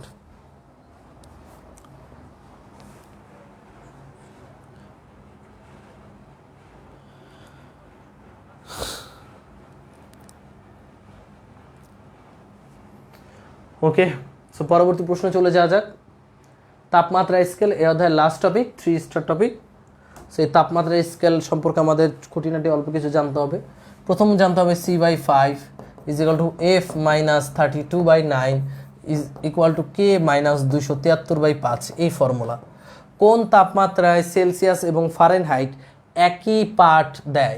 সেটা হচ্ছে -40 ডিগ্রি সেলসিয়াস বা -40 ডিগ্রি ফারেনহাইট। সো এইগুলো আমরা জানি, এগুলো কমন কোয়েশ্চেন ঢাকা ভার্সিটির। এবার আসি হচ্ছে সবচেয়ে যেটা কঠিন, মানে তাপমাত্রা স্কেলের মধ্যে যেটা কঠিন সেটা হচ্ছে ত্রুটিপূর্ণ থার্মোমিটার। ত্রুটিপূর্ণ থার্মোমিটার, ত্রুটিপূর্ণ থার্মোমিটারটা ব্যাপারটা কি আসলে চলো জেনে নিই। থার্মোমিটার, ত্রুটিপূর্ণ থার্মোমিটার অ্যাকচুয়ালি কি? ভাইয়া তুমি একটা থার্মোমিটার বাজার থেকে কিনে নিয়ে আসলা। নর্মালি একটা সেলসিয়াস স্কেল, সেলসিয়াস তাপমাত্রার স্কেল শুরু হয় 0 ডিগ্রি সেলসিয়াস থেকে, শেষ হয় 100 ডিগ্রি সেলসিয়াসে, তাই না? এবার তুমি একটা বাজার থেকে থার্মোমিটার নিয়ে আসলা, কম দামে নিয়ে আসছো, যেটা শুরু হয়েছে মনে করো 5 ডিগ্রি দিয়া আর শেষ হয়েছে মনে করো 95 ডিগ্রি দিয়া। তাহলে এটা কি ত্রুটিপূর্ণ নাকি ত্রুটিযুক্ত? ত্রুটিহীন? অবশ্যই এটা ত্রুটিপূর্ণ, কারণ নর্মালি সেলসিয়াস থার্মোমিটার শুরু হয় 0 থেকে, শেষ হয় 100-তে, বাট এটার বরফ বিন্দু 5, স্টিম বিন্দু 95। সো অবশ্যই এটা ভুল থার্মোমিটার। এবার তুমি কি করছো, এটা দিয়ে তোমার জ্বর পরিমাপ করছো, তো তোমার শরীরের তাপমাত্রা এটা দিয়ে আসছে মনে করো 45 ডিগ্রি সেলসিয়াস। এটা কি কারেক্ট না ভুল? এই যে 45 যে আসলো তোমার শরীরের তাপমাত্রা, এটা কি ভুল না কারেক্ট? অবশ্যই অবশ্যই এটা ভুল। সো এটা কারেক্টটা কত? মানে এটা ত্রুটিপূর্ণ থার্মোমিটার দিয়ে মাপছো, মাপার কারণে আসছে 45, তাহলে সঠিক কত? তোমার শরীরের সঠিক তাপমাত্রা কত? এটা যদি হয় প্রশ্ন, সেটা কিভাবে বের করবা? মনে রাখবা সকল থার্মোমিটারের জন্য তাপমাত্রা মাইনাস নিম্ন স্থির বিন্দু, তাপমাত্রা মাইনাস নিম্ন স্থির বিন্দু ডিভাইডেড বাই ঊর্ধ্ব স্থির বিন্দু, সবাই লিখে নাও, স্থির বিন্দু মাইনাস নিম্ন স্থির বিন্দু, নিম্ন স্থির বিন্দু ইজ ইকুয়াল টু কনস্ট্যান্ট হবে সকল তাপমাত্রা স্কেলের জন্য। ভালো মন্দ, বাঁকা তেরা, বাটা, বেটো, খাটো, লম্বা, সকল থার্মোমিটারের জন্য এই সূত্রটা প্রযোজ্য, যে ওই স্কেলটা কত তাপমাত্রা শো করছে, সেই তাপমাত্রা মাইনাস নিম্ন স্থির বিন্দু, ঊর্ধ্ব স্থির বিন্দু মাইনাস নিম্ন স্থির বিন্দু ইজ ইকুয়াল টু হবে কনস্ট্যান্ট। কনস্ট্যান্ট বলতে বোঝায় অপর স্কেলের জন্য তুমি একই কথা লিখতে পারবা। ব্যাপারটা আমি যদি এই দুই স্কেল দিয়ে বোঝাই, আমাদের এই স্কেল কত তাপমাত্রা শো করতেছে বলো তো দেখি। আমাদের এই যে ত্রুটিপূর্ণ স্কেলটা তাপমাত্রা শো করতেছে 45, তাহলে এটা হচ্ছে তাপমাত্রা মাইনাস নিম্ন স্থির বিন্দু কত ভাইয়া 5 ডিভাইডেড বাই ঊর্ধ্ব স্থির বিন্দু কত 95 মাইনাস নিম্ন স্থির বিন্দু কত 5। এটা হচ্ছে কনস্ট্যান্ট বলতে বোঝায়, মানে ভালো স্কেলের জন্য এই কথাই লিখতে পারবা। ধরো এই যে সেই ভালো স্কেল, এখানে তাপমাত্রা মনে করো শো করছে সিটা আমাদের অজানা সি, তো এটার জন্য একই কথা লিখতে পারবো, তাপমাত্রা মাইনাস নিম্ন স্থিরবিন্দু 0, ঊর্ধ্ব স্থিরবিন্দু মাইনাস নিম্ন স্থিরবিন্দু। সো এই ইকুয়েশন সলভ করলে তোমার অজানা যেটা সি আছে সেটা বের হয়ে আসবে। তো আমি বুঝাইতে পারছি আশা করি। ত্রুটিপূর্ণ থার্মোমিটারেরটা এই পাশে লিখলা আর ত্রুটিহীন থার্মোমিটারেরটা এই পাশে লিখলে তুমি পেয়ে যাবা ত্রুটিহীন তাপমাত্রাটা কত। সো আশা করি তোমরা ফারেনহাইট, সেলসিয়াস, কেলভিন সকলের ক্ষেত্রে এই ফর্মুলাটা অ্যাপ্লাই করতে পারবা। সো দেখি কারা কারা পরবর্তী কোশ্চেনটা করতে পারো। এখানে কিন্তু ভাই সেলসিয়াস না থেকে তুমি চাইলে ফারেনহাইটও বসাইতে পারতা। আমি যদি বলতাম ফারেনহাইটের তাপমাত্রা কত, তাহলে তুমি কি লিখতা? যদি বলতাম ফারেনহাইটের তাপমাত্রা কত, তাহলে লিখতা এফ, ফারেনহাইট স্কেলে শুরু হয় এফ, মাইনাস ফারেনহাইট স্কেলের নিম্ন তাপমাত্রা কত ভাইয়া 32, ঊর্ধ্ব তাপমাত্রা 212 মাইনাস 32, তাই তো? তখন আমরা এফ এর মানটা বের করতাম, তাহলে তুমি পেয়ে যেতা এই স্কেল ফারেনহাইটে আসলে সঠিক তাপমাত্রা কত দেখাইতো। সো দেখি এটা কি করতে পারো। পরবর্তী ম্যাথটা আমি দিচ্ছি। এই হচ্ছে একটা ম্যাথ, যে ম্যাথটা তোমাদের এখন করে দেখাতে হবে। ত্রুটিপূর্ণ থার্মোমিটারের বরফ বিন্দু 5, স্টিম বিন্দু, এখানে স্টিল লিখে দিয়েছি, স্টিম হবে 99। এই থার্মোমিটার 52 ডিগ্রি প্রদর্শন করে, তখন ফারেনহাইট স্কেলে তাপমাত্রা কত? আমি দেখতে চাই। এটা করো, এটা আসছে ঢাবিতে, এই ধরনের কোয়েশ্চেন আসবে, সেটা ক্যালকুলেশন করে আমাকে তোমরা জানিয়ে দাও এটার উত্তরটা কত। আমি দেখতে চাই কারা কারা এটা পারছো, কারা কারা আমাদের গর্বিত ঢাবিয়ান। সো করো দেখি।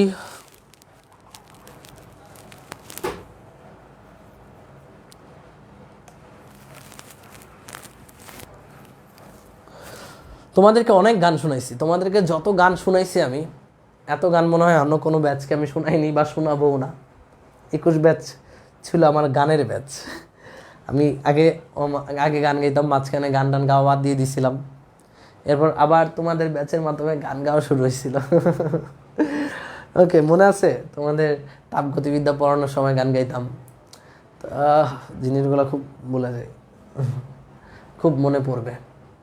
কত হবে এটা দেখো, তাপমাত্রা তাপমাত্রা কত শো করে 52, মাইনাস নিম্ন স্থিরবিন্দু মানে 5, ঊর্ধ্ব স্থিরবিন্দু মানে 99 মাইনাস 5 ইজিক্যাল টু ফারেনহাইট। ফারেনহাইটের তাপমাত্রা মাইনাস নিম্ন স্থিরবিন্দু, ঊর্ধ্ব স্থিরবিন্দু মাইনাস নিম্ন স্থিরবিন্দু। ক্যালকুলেশন করলে অঙ্ক শেষ। তাহলে এফ সমান হবে 52 মাইনাস 5 মানে 47, নিচে হচ্ছে 99 মাইনাস 5 মানে 94 ইন্টু 180 180 180 প্লাস 32। কত হবে ভাইয়া? অনেকে উত্তর দিচ্ছ 122 degree Fahrenheit. 122 degree Fahrenheit. Mariyam Khadija উত্তর দিয়েছে 122 ডিগ্রি ফারেনহাইট। ভেরি গুড ভাইয়া, সো তোমার অ্যান্সারটা সঠিক হয়েছে 122 ডিগ্রি ফারেনহাইট। মেহেদি হাসান লিখেছে কেন ভাইয়া মনে রং উঠেছিল? হ্যাঁ উঠেছিল ভাইয়া। ওকে, ব্লক খাও তুমি।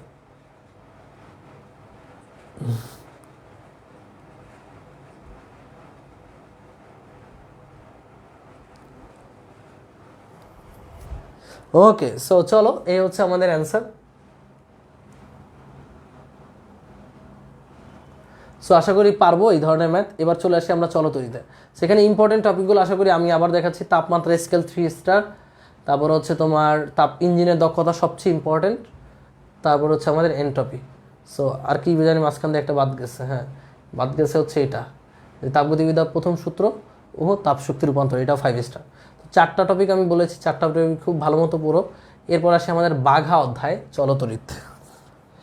এই যে বাঘা অধ্যায় চলতরিত, এখান থেকে একটা প্রশ্ন আসবেই আসবেই আসবেই, রিটেন আসবে। চলো আমরা এখন যা পড়াবো এখান থেকে একটা রিটেন তুমি পাবা। রোধের সূত্র, রোধের সূত্র 3 স্টার দিছে ভুলে, বা রোধের সূত্র হবে 5 স্টার, আমি 5 স্টার দিয়ে দিচ্ছি। আরেকটা 1, আরেকটা 2, রোধের সূত্র 5 স্টার। ওকে, রোধের সূত্র থেকে প্রশ্ন আসবে, থাকবে, মাস্ট, মিস নাই, 5 স্টার টপিক।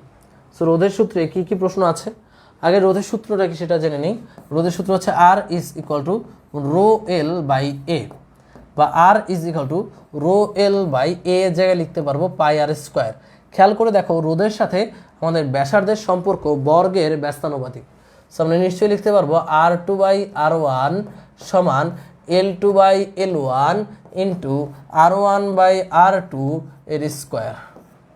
সেই সূত্রটা যেন মনে থাকে সবার, এটা দিয়ে পরীক্ষায় প্রশ্ন আসলে ডিরেক্ট আমরা করব। এখানে ভাইয়া এই যে সূত্রটা, এই সূত্রটা দিয়ে ডিরেক্ট আমরা অ্যাপ্লাই করব। যদি ব্যাসার্ধ বা ব্যাস দেয়া থাকে, মনে রাখবা ব্যাসার্ধের অনুপাত যা হয় ব্যাসের অনুপাত তাই হয়। সো যদি ব্যাসও দেয়া থাকে তুমি এখানে ব্যাস বসাবা। সো R2 বাই R1, এখান থেকে তোমাকে ব্যাসের অনুপাত বের করতে বলতে পারে, তোমাকে আর এর অনুপাত বের করতে বলতে পারে, যার অনুপাত বের করতে বলুক তুমি একটা ফর্মুলা দিয়ে পারবা। R2 বাই R1, আর আর এর সাথে এল এর সম্পর্ক সমানুপাতিক, সো L2 বাই L1, আর ব্যাসার্ধের সম্পর্ক বর্গের ব্যস্তানুপাতিক বিদায় R1 বাই R2 এর হোল স্কোয়ার। সো এই গেল একটা ফর্মুলা। আর একটা ফর্মুলা হচ্ছে R2 is equal to N square R1, the most important formula for due, যেখানে N হচ্ছে দৈর্ঘ্য যত গুণ করলাম, দৈর্ঘ্য যত গুণ করলাম, দৈর্ঘ্য যত গুণ করলাম সেটা হচ্ছে আমাদের N। একটা তার দৈর্ঘ্য 5 গুণ করলা, 5 গুণ করার পর তার রোধ কত হবে? একটা তারের দৈর্ঘ্য 5 গুণ করার পর তার রোধ কত হবে? একটা তারের দৈর্ঘ্য 5 গুণ করার পর তার রোধ হবে R2 is equal two 5 square R1 মানে 25 R1। ওকে, মন থাকে জানো। এন এর পরিচয় কি সবাই একসাথে বলো, আমার সাথে লিপসিং করো।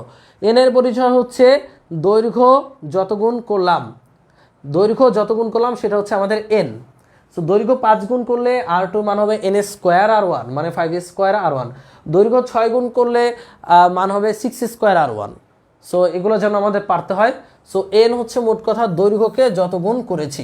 সো এই একটা ফর্মুলা দিয়ে তুমি অনেক কিছু বের করতে পারবা। তোমাকে বলবে দৈর্ঘ্য মানে হচ্ছে একটা তারের রোধ ছিল 10, হইছে 50, দৈর্ঘ্য কত গুণ করলা? তাহলে সূত্র একটাই, রোধ কত ছিল 10, হইছে কত 50, তাহলে 50/10 আমার দৈর্ঘ্য কত গুণ করলাম এখান থেকে বের হয়ে আসবে 0 কাটা √5 গুণ দৈর্ঘ্য, তাহলে √5 গুণ করছো। ব্যাপারটা কি বুঝাইতে পারছি? মানে এই ফর্মুলা থেকে তোমাকে R1 R2 দিয়ে দিলেও তুমি এন বের করতে পারবা, যেখানে এন হচ্ছে তুমি দৈর্ঘ্যটা কত গুণ করেছিলে। সো এই ফর্মুলাটা দিয়ে কিন্তু ম্যাথ আসছে, গত বছরই আসছে, যে R1 দেয়া ছিল, R2 দেয়া ছিল, বলেছিল ওই তারের দৈর্ঘ্য কত গুণ বাড়াতে হয়েছে। সো এখান থেকে এন এর মানটা আমরা বের করে ফেলবো। সো দৈর্ঘ্য যত গুণ করলাম সেটাই হচ্ছে আমাদের এন। সো এই হচ্ছে আমাদের রোধের সূত্র। এবার আসি এটা অ্যাপ্লাই করি। এই যে একটা কোয়েশ্চেন, এই কোয়েশ্চেনটা ঢাকা ইউনিভার্সিটিতে আসছে, কোন তারের দৈর্ঘ্য দ্বিগুণ করলে রোধ কত হবে? তারের আদি রোধ ছিল আর। সো দেখি এটা অ্যান্সার কত হবে। আমি অপশন দিচ্ছি 2R, A number option, B number option হচ্ছে 4R, সি নাম্বার অপশন হচ্ছে 6R, ডি নাম্বার অপশন হচ্ছে 16R। দেখি কারা কারা অ্যান্সারটা দিতে পারো। সো এটা কিন্তু ঢাবিতে আসা প্রশ্ন। সো এটা যারা পারবা তারা এই রোধের সূত্র দিয়ে ঢাবিতে আসা ম্যাথ পারবা। দৈর্ঘ্য দ্বিগুণ হলে রোধ কত হবে? সো দেখি,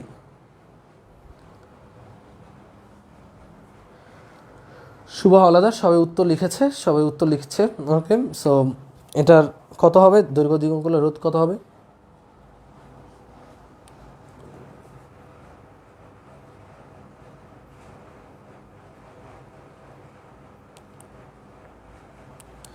কত ভাই বলো বলো বলো বলো। 4R। রাইসা আক্তার সবার আগে উত্তর দিয়েছে 4R। So answer is 4R। So এই ধরনের কোয়েশ্চেন কিন্তু আমাদের আসবে। তো পরবর্তী কোয়েশ্চেনে চলে যাওয়া যাক। আশা করি সবাই পারবা, এই যে সবাই উত্তর দিচ্ছে। এবার দেখি এটা কে কে পারবা। এটা একটু কঠিন আমি দিচ্ছি ইচ্ছা করি। দৈর্ঘ্য 1% বৃদ্ধি করলে রোধ কত শতাংশ বাড়বে? এই ধরনের কোয়েশ্চেন রিটেন আসবে, মানে দৈর্ঘ্য এত পার্সেন্ট বাড়ালা, রোধ কত পার্সেন্ট বাড়বে, এই ধরনের প্রশ্ন রিটেন আসার চান্স আছে বেশি। তো দেখি এটা কে কে পারো। মোট কথা তোমার কাজ হচ্ছে একটাই, তোমার কাজ হচ্ছে এন এর মানটা বের করা। কার মান বের করবা? এন। দৈর্ঘ্য কত গুণ হলো সেটা বের করবা। সো খেয়াল করো, এখানে দৈর্ঘ্য 1% বাড়ানো মানে এন কত হয়েছে? আমাদের শুরুতে দৈর্ঘ্য ছিল L1, শেষের দৈর্ঘ্য যদি হয় L2, L2 হবে L1 প্লাস 1% L1। যেহেতু তুমি 1% বাড়াইছো, 1% মানে 0.01, তাহলে L1 প্লাস 0.01 L1 মানে হচ্ছে 1.01 L1। ভাইয়া বলো তো এখানে এন এর মানটা কত? অনেকেই ভুল করে বলে এখানে এন এর মান 100%, হ্যান ম্যান ত্যান ত্যান স্যান স্যান। বাট খেয়াল করে দেখো, দৈর্ঘ্য আগে ছিল L1, এখন হচ্ছে 5L1, তাহলে এন কত গুণ? কয় গুণ হলো? 5 গুণ। দৈর্ঘ্য আগে ছিল L1, এখন হচ্ছে 2L1, কত গুণ হলো? 2 গুণ। তাহলে দৈর্ঘ্য আগে ছিল L1, এখন হচ্ছে 1.01 L1, তাহলে এন এর মান কত? L2 বেলায় যখন এটা সামনে আছে এটাই তো আমার এন, তাই না? এটাই তো গুণ আকারে আছে। তাহলে এখানে সবাই যেটা ভুল করে এন এর মানটা বের করতে ভুল করে, এন এর মান বের করলে অঙ্ক শেষ। তাহলে এখানে এন এর মান হচ্ছে 1.01। সেবার যদি আমরা নতুন রোধটা বের করতে চাই, নতুন রোধ R2 হবে n² R1, মানে 1.01² R1, 1.01 স্কোয়ার করলে হবে 1.02 R1। ওকে, তাহলে আমাদের কিন্তু নতুন রোধ চাইনি, আমাদের বলছে রোধ কত শতাংশ বাড়বে, তাহলে বৃদ্ধিটা বের করতে হবে, রোধের বৃদ্ধিটা। তাহলে রোধ বাড়ছে কত, সেটা হচ্ছে ডেলার। ডেলার হচ্ছে আমার R2 থেকে R1 বিয়োগ যাবে, R2 হচ্ছে 1.02 R1 মাইনাস R1, 1.02 থেকে একটা R1 বিয়োগ দিলে পাবা 0.02 R1। এটা বাড়ছে, এটাকে শতাংশতে নিতে হবে, তাই 100 দ্বারা গুণ করলাম। 100 দ্বারা গুণ করলে পাবা 2% অফ R1। তাহলে রোধ কত পার্সেন্ট বাড়লো? 2%। রোধ কত পার্সেন্ট বাড়লো? 2%। রোধ কত পার্সেন্ট বাড়লো? 2%। ওকে, সো দেখছো কত সুন্দর, কত শর্টকাট। খালি এই অঙ্কটাকে বুঝতে হবে যে দৈর্ঘ্য তুমি কত গুণ করেছো। সো এই দৈর্ঘ্য যত গুণ করেছো সেটা বের করতে পারলেই অঙ্ক কিন্তু শেষ। সো তোমার বুঝতে হবে, তোমাকে কিন্তু প্রশ্নে বলে দিবে যে 2% দৈর্ঘ্য বাড়াইছো, 3%, 5%, তখন তুমি আগে বাড়া দেখবা দৈর্ঘ্যটা কত গুণ হয়েছে, সেটা দিয়ে আর n² আরন করলেই তুমি পেয়ে যাবো। আশা করি এই অঙ্কটা পারবা। এই অঙ্কটা বুয়েটে আসার মতো একটা ম্যাথ, বাট রিটেন আসবে ঢাকা ভার্সিটিতে এই টাইপের একটা রিটেন আসতে পারে। সো চলো, এ হচ্ছে রোধের ম্যাথ ক্রিটিক্যাল। এবার আসি, দেখো এটাকে কত স্টার দেওয়া হয়েছে। আমাকে যদি কেউ দলিল লিখতে বলে যে ভাইয়া আমি একটা রিটেন দিতে চাই, সেই রিটেনটা কোত্থেকে আসবে? এই যে সিডিআর অ্যান্ড ভিডিআর থেকে। সো যারা সিডিআর অ্যান্ড ভিডিআর পারো না তাদের ঢাবিতে পরীক্ষা দেওয়ার দরকার নেই। তারা যেটা করবা, পরীক্ষা দেওয়ার আগে অবশ্যই ইউটিউবে ইয়াসিন ভাইয়ের চলতরিত অধ্যায়টা সার্চ দিবা। চলতরিত অধ্যায়টা সার্চ দিলে লাল একটা হুডি পরা আমাকে দেখতে পাবা। ওই ভিডিওটার মাঝখানে যাবা, মাঝখানে ওই ভিডিওটার মাঝে, চলতরিত ভিডিওটার মাঝে তুমি পাবা আমি পড়াচ্ছি সিডিআর অ্যান্ড ভিডিআর। মাত্র 10 মিনিট সময় ইনভেস্ট করে এই চমৎকার টপিকটা শিখবা, কারেন্ট ডিভাইডার রুল এবং ভোল্টেজ ডিভাইডার রুল। মানে বলতে বোঝায় কোনো একটা রোধের ভেতর দিয়ে, কোনো একটা স্পেসিফিক রোধের ভেতর দিয়ে কত তড়িৎ প্রবাহিত হচ্ছে, ওই রোধের দুই প্রান্তের বিভব পার্থক্য কত। The most important thing from this chapter, from whole physics.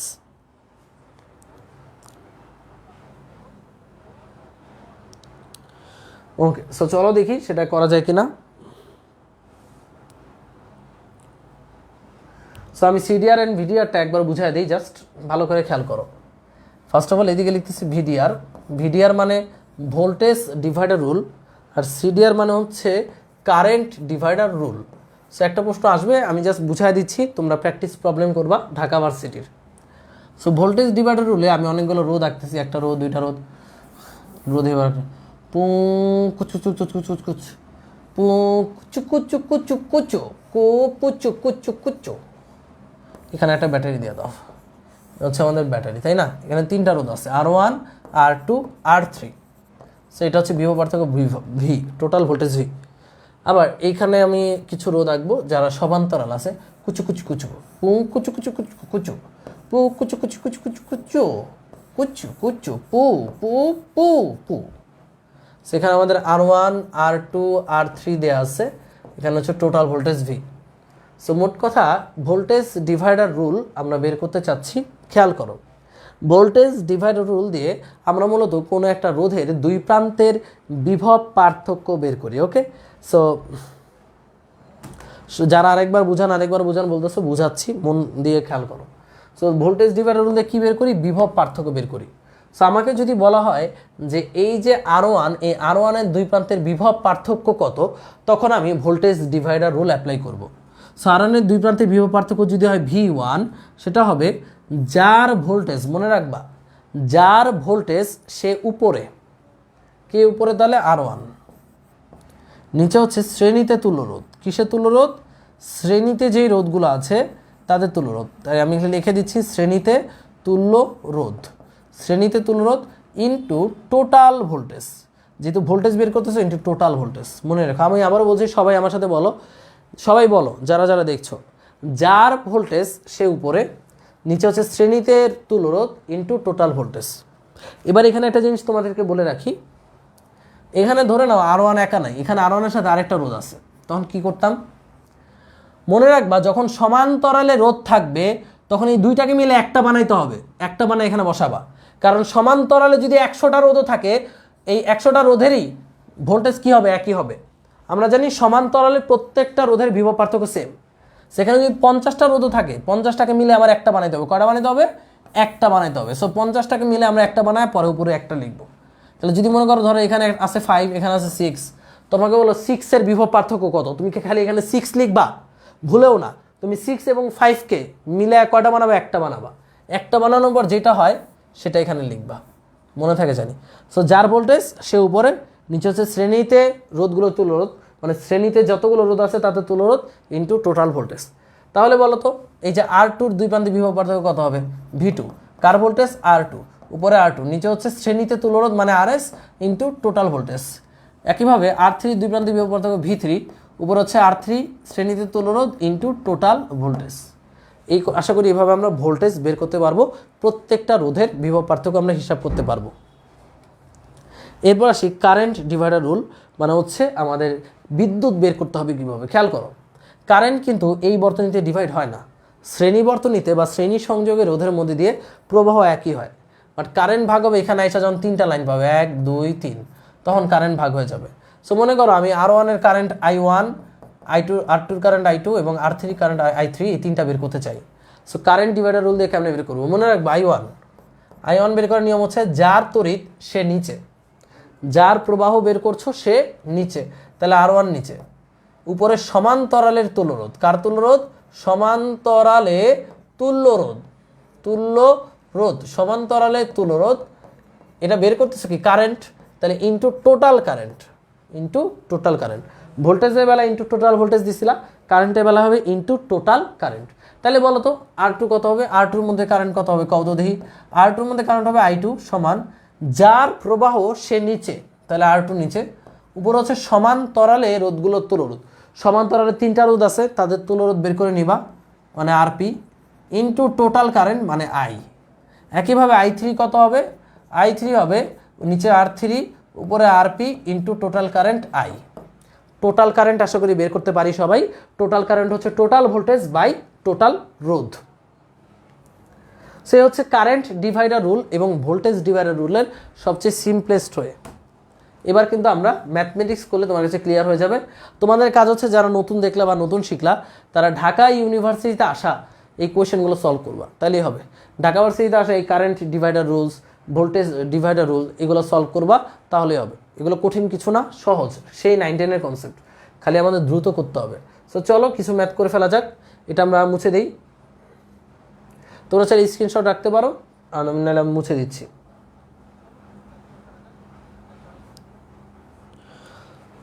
So চলো আমরা কিছু ম্যাথ করি, তাহলে তোমরা ক্লিয়ার হয়ে যাবা এখান থেকে কেমন অঙ্ক আসে। হ্যাঁ, সো রেডি স্টেডি গো।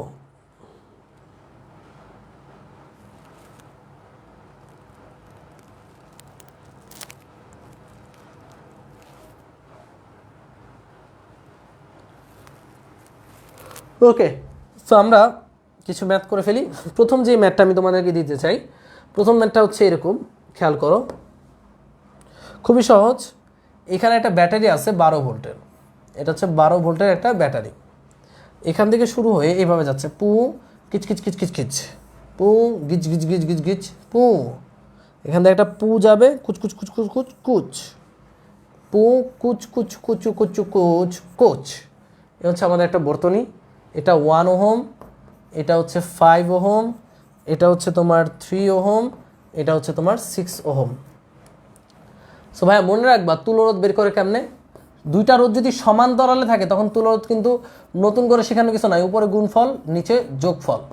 এটা দুইটা রোধ যদি সমান্তরালে থাকে, ওই 1/RP করে যেটা পাওয়া যায় আর কি। সো 1/RP করার টাইম কি এখন আমাদের আছে? নাই। মনে রাখবা দুইটা রোধ সমান্তরালে থাকলে তাদের তুল্যরোধ বের করার নিয়ম হচ্ছে উপরে গুণফল নিচে যোগফল। এবার কোয়েশ্চেন কি বলছে, কোয়েশ্চেন বলছে 6 এর বিভব কত, 6 এর বিভব পার্থক্য কত, V6, V6টা কত এটা বের করতে হবে। মানে এখানে দেখতে পাচ্ছ 6 ওহমের একটা রোধ আছে, এই রোধের দুই প্রান্তের বিভব পার্থক্যটা আমাদের হিসাব করতে হবে। মানে এই রোধের দুই প্রান্তের বিভব পার্থক্যটা আমার হিসাব করতে হবে। তো খেয়াল করে দেখবো, আমরা আগে দেখবো যার বিভব পার্থক্য বের করতে বলছে আমরা দেখবো সে সিঙ্গেল না ডাবল। খেয়াল করো এই 6 কি সিঙ্গেল আছে নাকি 6 এর সাথে 3 আছে? 3 আছে। তা আমি বলছিলাম যখন তুমি কারো বিভব পার্থক্য বের করবা সে তার সাথে কেউ যদি সমান্তরালে থাকে তাদের দুইটাকে মিলে একটা বানায় ফেলতে হবে। দুইটা না, এখানে যদি 4টা রোধও থাকতো সমান্তরালে, 4টাকে মিলে কয়টা বানায় ফেলতাম? একটা বানায় ফেলতাম। কারণ সমান্তরালে আমরা বিভব বের করতে পারি না, আমরা আগে শ্রেণীতে নিব। তো 6 আর 3কে মিলে আগে শ্রেণীতে নিতে হবে। কেউ কিন্তু এখানে ভুল করো না, V6 তুমি যদি এখানে 6 বসো তাহলে কিন্তু তুমি অঙ্ক মারা খেয়ে যাবা। তোমার কি করতে হবে, তোমার যেটা করতে হবে ফার্স্ট অফ অল দেখতে হবে 6 একা আছে না মিঙ্গেল আছে। সে যেহেতু মিঙ্গেল আছে তাকে সিঙ্গেল বানাইতে হবে। কেমনে বানাবা, এই দুইটা তুল্যরোধ বের করবা। তুল্যরোধ কত হয়? 3 6 18, উপরে যোগ গুণফল নিচে যোগফল 9, 18/9 মানে 2। তাহলে 6 এর বিভব মানে 2 এর বিভব, বুঝতে পারছো তো? কারণ এই দুইটা মিলে তুমি অলরেডি কত বানায় ফেলছো, অলরেডি তুমি 2 বানায় ফেলছো। কত বানায় ফেলছো? অলরেডি তুমি 2 বানায় ফেলছো, অলরেডি তুমি এই যে 2 বানায় ফেলছো। এই দুইটা মিলে 2 ওহম হয়ে গেছে। তো 6 এর ভোল্টেজ মানে এখন কিন্তু এই 2 এর ভোল্টেজ। নিচে হচ্ছে শ্রেণীতে তুল্যরোধ 1 2 + 5 মানে 8 ইন্টু টোটাল ভোল্টেজ 12। সো তোমাকে ক্যালকুলেশন করে তোমরা অবশ্যই জানাতে পারবে এটা কত, 4 দুগুণে 8 3 4 12। সো এটা হচ্ছে 3 ভোল্ট। ঢাকা ইউনিভার্সিটিতে আসা একটা প্রশ্ন। সো আশা করি তোমরা পারবা। আরও একটা কোশ্চেন দেখাই তাহলে তুমি আরও ক্লিয়ার হয়ে যাবা। সো ভোল্টেজ ডিভাইডার রুল দিয়ে এমনই প্রশ্ন আসে, ঢাকা ইউনিভার্সিটির প্রশ্ন। সো তুমি পারবা।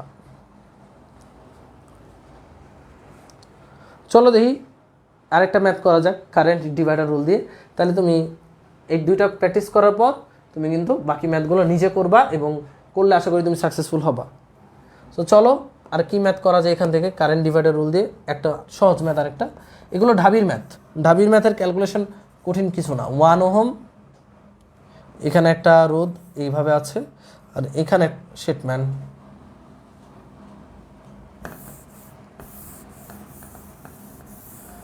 ওকে দেখো, এটা হচ্ছে একটা ভোল্টেজ হচ্ছে 2 ভোল্ট, এখানে একটা রোধ আছে 1 ওহম, আর এইখান থেকে একটা রোধ এইভাবে গেছে, এখান থেকে একটা রোধ এইভাবে আসছে, হ্যাঁ, এটা 2 ওহম, এটাও 2 ওহম। সো দেখি চলো এটা নর্মালি করতে পারবো, কিন্তু কারেন্ট ডিভাইডার রুল দিয়ে বের করতে পারি কিনা দেখো। এটার মধ্যে দিয়ে কারেন্ট প্রবাহ কত এটাই চাইছে প্রশ্নে। এই যে 2 ওহম, এটার মধ্যে দিয়ে তড়িৎ প্রবাহ কত সেটা চেয়েছে। সো আমরা নর্মালি হিসাব করতে পারি, আমরা কারেন্ট ডিভাইডার রুল দিয়েও হিসাব করতে পারি। সো কারেন্ট ডিভাইডার রুল দিয়ে আমরা হিসাব করব, যেহেতু এটা শিখছি। সেটা যদি আই প্রাইম হয়, যার কারেন্ট সে নিচে, কার কারেন্ট 2 এর কারেন্ট, 2 নিচে। আবার কারেন্ট ডিভাইডারের বেলায় দুইটার মিলে একটা বানায় দিও না, কারেন্ট ডিভাইডারে যেটা আছে ওইটাই। উপরে হচ্ছে সমান্তরালের তুলরোধ, সমান্তরাল আছে কে কে, 2 আর 2 আছে সমান্তরালে, কে কে সমান্তরাল আছে 2 এবং 2। তো 2 এবং 2 এর প্যারালাল করলে কত হয়, 1 হয়। কত হয়, 1 হয়, ইনটু টোটাল কারেন্ট মানে কি, ভি বাই আর। ভি কত, 2, আর আর কত, 2। কেন আর 2, খেয়াল করো, টোটাল ভোল্টেজ হচ্ছে 2, আর টোটাল রোধ, ব্যাপারটা কি বুঝতে পারছো? এখানে টোটাল কারেন্ট না, আই না, আয়ের জায়গায় লেখা যায় টোটাল ভোল্টেজ বাই টোটাল রোধ। সে এবার করো দেখি, হাফ ইনটু টোটাল ভোল্টেজ হচ্ছে 2, আর টোটাল রোধ কত, 2 আর 2 মিলে 1, 1 আর 1 2, তাহলে টোটাল হচ্ছে অ্যান্সার হচ্ছে 0.5 ওহম, 0.5 অ্যাম্পিয়ার। সো এই ধরনের কোশ্চেন আসবে, আশা করি এই ধরনের কোশ্চেন তোমরা সবাই পারবা। সো এই হচ্ছে আমাদের ভোল্টেজ ডিভাইডার রুল এবং কারেন্ট ডিভাইডার রুল। সো আশা করি তোমরা বুঝছো, ঢাবিতে আসা কোশ্চেনগুলো তোমরা একটু প্র্যাকটিস করো, তাহলে পেরে ফেলবা।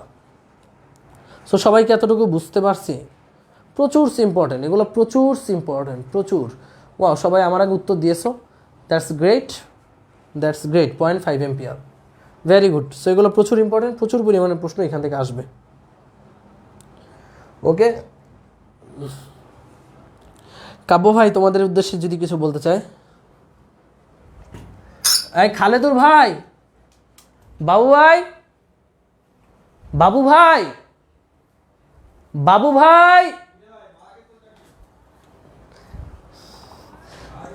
আচ্ছা, তোমরা নিশ্চয়ই জানো, মানে হচ্ছে ওনার নাম কিন্তু কাব্য নয়, উনি নিজেকে পরিচয় দিতে চায় কাব্য, বাট নাম কিন্তু খালেদুর রহমান বাবু। ভাই আসেন, এইচএসসির 10 তারিখ শেষ পরীক্ষা, আপনার সাথে আর অনলাইনে এত স্টুডেন্ট দেখা হবে না, আপনি কি কিছু বলবেন ওদের উদ্দেশ্যে, কি কিছু বলবেন? আপনাকে জাস্ট এটা দেখাইতে নিয়ে আসছি, এই দেখেন 1 ঘন্টা 2 মিনিট, ঠিক আছে? এবার বলেন, লাস্ট ক্লাসে এরকমই ছিল, এবার বলেন। কিছু হয় না, এবার বলেন, ওদের জন্য শেষ কথা বলে দিন, মানে ঢাকা ভার্সিটি পরীক্ষার আগে তো আর দেখা হবে না। এটা খুলতে হবে না, এটা খোলা ছাড়াই বলেন কি। আচ্ছা, এটা খুলি নাই। আচ্ছা, যাই হোক, আমি পড়াশোনা করতেছিলাম আসলে।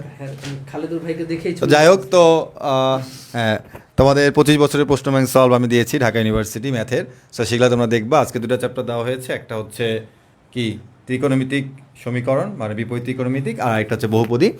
আর ইয়াসিনের সাথে আমার একটা ফাইট হবে, সেটা হচ্ছে যে ঢাকা ইউনিভার্সিটির পরীক্ষার পরে ইয়াসিন কত মার্কস কমন দিতে পারে আর আমি কত মার্কস কমন দিতে পারি, ঠিক আছে? এটা নিয়ে একটা হাড্ডাহাড্ডি লড়াই হবে, এবং এটা নিয়ে আমরা ভিডিও কাট করে পোস্ট করব।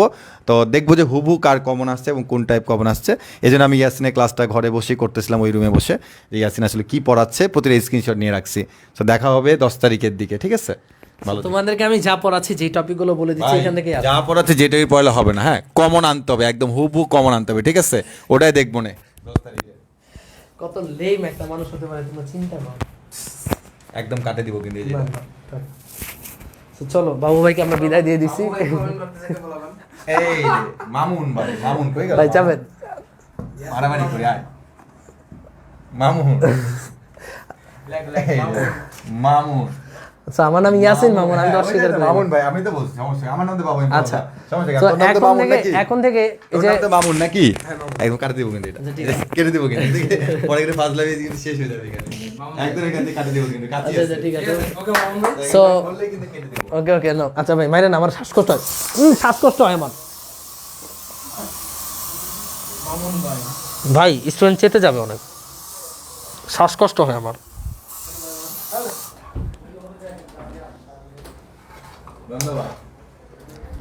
ওকে, সো তোমরা যেটা করবা, বাবু ভাইয়ের ইউটিউব লিস্টে গিয়ে, আচ্ছা কাব্য ভাই যান, এখানে ক্লাস নেই, আমি আসি বসে। না না, আমার শ্বাসকষ্ট হবে, ফ্যানটা ছাড়েন প্লিজ।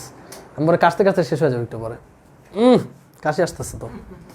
স্টুডেন্ট কিন্তু আপনার পাইলে কিন্তু ধরবে ভাই, প্লিজ ইয়ে করেন না। একটা স্টুডেন্ট তো ক্লাস করতেছে না, কোন স্টুডেন্ট? ওকে, সো আমরা চলো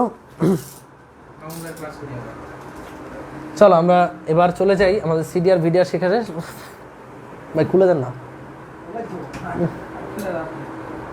আমু ভাই আর মেবি। Okay ready. বিদ্যুৎ বিল ও ক্ষমতা। সো ভাইয়া এটা হচ্ছে 4 স্টার টপিক এবং এটা থেকে প্রচুর পরিমাণে কোশ্চেন কিন্তু ঢাকা ইউনিভার্সিটিতে আসছে। সো বিদ্যুৎ বিল ও ক্ষমতার অঙ্কগুলো আমরা কিভাবে করবো? ওফ, পারতেছি না ভাই। কি মারছেন আপনি? জানেন আমার শ্বাসকষ্ট, তারপরে এবার মারলেন না।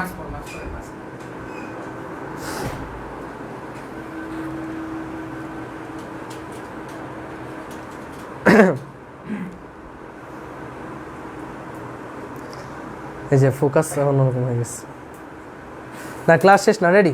বিদ্যুৎ বিল ও ক্ষমতা। সো বিদ্যুৎ বিল ও ক্ষমতা নিয়ে আমাদের কিছু টেকনিক শিখতে হবে, যা দিয়ে আমরা বিদ্যুৎ বিলের বড় বড় ম্যাথগুলো সলভ করে ফেলতে পারি। মনে রাখবা একটাই টেকনিক আমি অলওয়েজ শিখাইছি, জাস্ট এটা মনে রাখতে হবে, 1 কিলোওয়াট আওয়ার সমান 1 ইউনিট। 1 কিলোওয়াট আওয়ার সমান হচ্ছে 1 ইউনিট। ওকে, 1 কিলোওয়াট আওয়ার সমান কত ইউনিট ভাইয়া? 1 ইউনিট। এটা মনে রাখতে হবে। ও এটা মনে রাখলে আমরা কিভাবে পারবো? 1 ইউনিটের দাম দেয়া থাকবে। সো তুমি যদি ইউনিটটা বের করতে পারো, ওইটা থেকে তুমি হিসাব করতে পারবা বিদ্যুৎ বিল কত হয়েছে। সো এটা কিভাবে করব মনে রাখবা। ধরো তোমাদের কাছে 10টা লাইট দেয়া আছে, 10টা লাইটের কত কিলোওয়াট হয় সেটা হিসাব করবা। মানে টোটাল ওয়াটকে তুমি কিলোওয়াটে নিয়ে যাবা। মানে খাবার পানি কিনা বুঝতেছি না।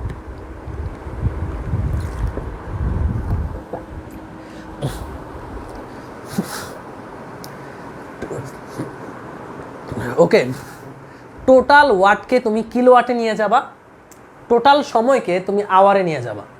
সো আমি আবারও বলছি, ধরো 5টা লাইট আছে, 5টা লাইট LIGHT লাইট, প্রত্যেকটার ক্ষমতা 100 ওয়াট করে।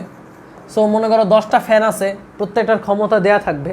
তোমার কাজ হচ্ছে সবগুলোর ক্ষমতা যোগ করে ওয়াটে নিয়ে, মানে হচ্ছে একটা কিলোওয়াটে নিয়ে যাও। সবগুলোর ক্ষমতা যোগ করে তুমি কিসে নিয়ে যাবে? কিলোওয়াট। এবার কত সময় এগুলো জ্বালানো হয়েছে, সব সময়গুলোর সমষ্টি করে সেই সময়কে আওয়ারে নিয়ে যাবা। সো তুমি কিলোওয়াট পাইলা, তুমি আওয়ার পাইলা, দুইটাকে গুণ দিলেই তুমি পেয়ে যাবা ইউনিট। কারণ দুইটাকে গুণ দিলে তুমি পাবা কিলোওয়াট আওয়ার, ওইটা হচ্ছে ইউনিট। এবার 1 ইউনিটের দাম দেয়া আছে, তুমি 100 ইউনিট পেলে 100 ইউনিটের দাম কত হিসাব করতে পারবা। সো কাজ কি ভাইয়া? কাজ হচ্ছে টোটাল কত ওয়াট আছে সেটাকে কিলোওয়াটে নিয়ে যাওয়া, টোটাল কত সময় আছে সেটাকে আওয়ারে নিয়ে যাওয়া, গুণ করে আমার ইউনিটটা বের করে ফেলা। সো চলো দেখি ম্যাথে এটা অ্যাপ্লাই করতে পারো কিনা। PVTN দরকার নাই, PVTN যারা শিখছো, যারা শিখো নাই তারা বিদ্যুৎ বিলের এই অঙ্কটা করো তো দেখি। দেখো খুব সহজ। 60 ওয়াটের 5টি বাতি দৈনিক কয়েক ঘন্টা জ্বালানো হয়। 1 ইউনিটের দাম 3 টাকা, 30 দিনে বিদ্যুৎ বিল 162 টাকা হলে দৈনিক কত ঘন্টা জ্বালানো হয়েছিল? সো আমরা নিশ্চয়ই জানি এখানে কত ইউনিট হয়েছে। 1 ইউনিটের দাম কত? 3 টাকা, 162 টাকা টোটাল 30 দিনের বিল। তাহলে কত ইউনিট খরচ হয়েছে বলো তো দেখি। 162 ডিভাইডেড বাই 3 কত হয়? 21। এদিকে 21, 3 20 60, 3 21, আচ্ছা এখানে 162 বাই 3 মানে হচ্ছে 54 ইউনিট। তাহলে এখানে টোটাল খরচ হয়েছে 54 ইউনিট। সো প্রশ্ন হচ্ছে দৈনিক কত ঘন্টা জ্বালানো হয়েছিল। সো ভাই 54 ইউনিট মানে হচ্ছে 54 কিলোওয়াট আওয়ার। সেখানে কত কিলোওয়াট আওয়ার? এখানে 60 ওয়াটের কয়টা বাতি? 5টা বাতি, 5 6 30, 300 ওয়াট। ওয়াটকে কিলোওয়াটে নিলে 0.3 কিলোওয়াট। এবার ধরো দৈনিক x ঘন্টা করে জ্বালানো হয়েছে, দৈনিক কয় ঘন্টা করে জ্বালানো হয়েছে ধরে নিচ্ছি x ঘন্টা। তাহলে 30 দিনে কত ঘন্টা জ্বালানো হবে? দৈনিক x ঘন্টা হলে 30 দিনে 30x ঘন্টা, তাই তো? সো দেখো কিলোওয়াট আর ঘন্টার সাথে গুণ দিলে আমরা কি পাই? ইউনিট পেয়ে যাই। তাহলে এটাই তো টোটাল 54 ইউনিটের সমান। তাহলে x এর মান বের করে ফেলবা। x এর মান আসবে 54 বাই 0.3 ইন্টু 30। 0.3 জায়গায় উপরে লিখতে পারবো 10, 0 0 কাটা, 3 দিন 9, 6 9 54, তাহলে 6 আওয়ার। তাহলে দৈনিক 6 আওয়ার করে জ্বালানো হয়েছিল। মোট কথা আমরা দেখলাম এখানে কত কিলোওয়াট আওয়ার। আমরা ধরে নিচ্ছি দৈনিক x আওয়ার করে জ্বালানো হয়েছে। তাহলে 30 দিনে কত আওয়ার? 30x hour. কত কিলোওয়াট 5টা বাতি 6 5 6 30 300 ওয়াট, কিলোওয়াট এখানে 0.3 কিলোওয়াট, তাহলে 0.3 ইন্টু 30x, এটা হচ্ছে টোটাল কিলোওয়াট আওয়ার। আর এটাই কি ইউনিট, তাহলে টোটাল ইউনিট কত 54, তার মানে এটা সমান 54 ইউনিট। তাহলে এক্স এর মান তুমি বের করে ফেলতে পারবা কত ভাইয়া, এক্স এর মান বের করে ফেলতে পারবো আমরা 6 ঘন্টা। সো বিদ্যুৎ বিলে তোমাকে এই ধরনের ম্যাথ দেয়, রিটেনে দিতে পারে, এটা ঢাকা ভার্সিটি, এটা একটা ভার্সিটির ম্যাথ, আশা করি তোমরা পারবা। ওকে, তার পরবর্তী অঙ্কে আমরা চলে যাই, গ্যালভানোমিটার ও শান্ট, পরবর্তী টপিক। ও আচ্ছা, এখানে আমাদের ছিল হচ্ছে বিদ্যুৎ বিল ও ক্ষমতা, ক্ষমতা স্কিপ করে গেছি। ক্ষমতার ফর্মুলাগুলো মনে রাখবা, ক্ষমতা শক্তির ফর্মুলাকে মনে রাখবে, H সমান I² RT, H সমান I² RT, H সমান VIT, H সমান V²/R ইন্টু টি। একটু পানি দে আব্রাহাম, H সমান V²/R ইন্টু টি, কিছু না পাইলে জগে দে। সো এটা হচ্ছে শক্তি, বৈদ্যুতিক শক্তি। শক্তিকে যদি আমরা টাইম দ্বারা ভাগ করি তাহলে আমরা পাবো ক্ষমতা। P সমান তাহলে কি আসবে, I²R, P সমান হবে VI, P সমান হবে V²/R। মনে রাখবা, আমি একটু পানি খেয়ে নিই।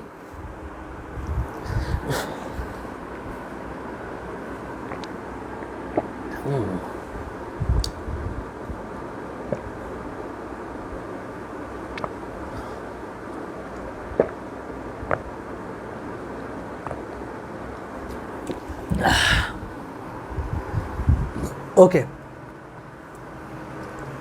সো মনে রাখবা এই ক্ষমতার অঙ্কগুলো দিয়ে আমরা কিন্তু বেশি আটকাই। সো মনে রাখবা, যখন রোধ স্থির থাকবে, রোধ একই থাকবে, তখন পি সমানুপাতিক V², আর যখন তড়িৎ প্রবাহ একই থাকবে তখন পি সমানুপাতিক ভি। ওকে, সো এটা একটু মাথায় রাখতে হবে আর কি। এই তো এই হচ্ছে আমাদের ফর্মুলা নিয়ে ম্যাথ করবা। গ্যালভানোমিটার ও শান্ট 4 স্টার। গ্যালভানোমিটার ও শান্টের একটাই ফর্মুলা, সেটা হচ্ছে কত মানের শান্ট লাগাতে হবে। তাহলে S সমান গ্যালভানোমিটারের রোধ ডিভাইডেড বাই n-1। এখানে n এর মানটা বের করতে পারলেই অঙ্ক শেষ।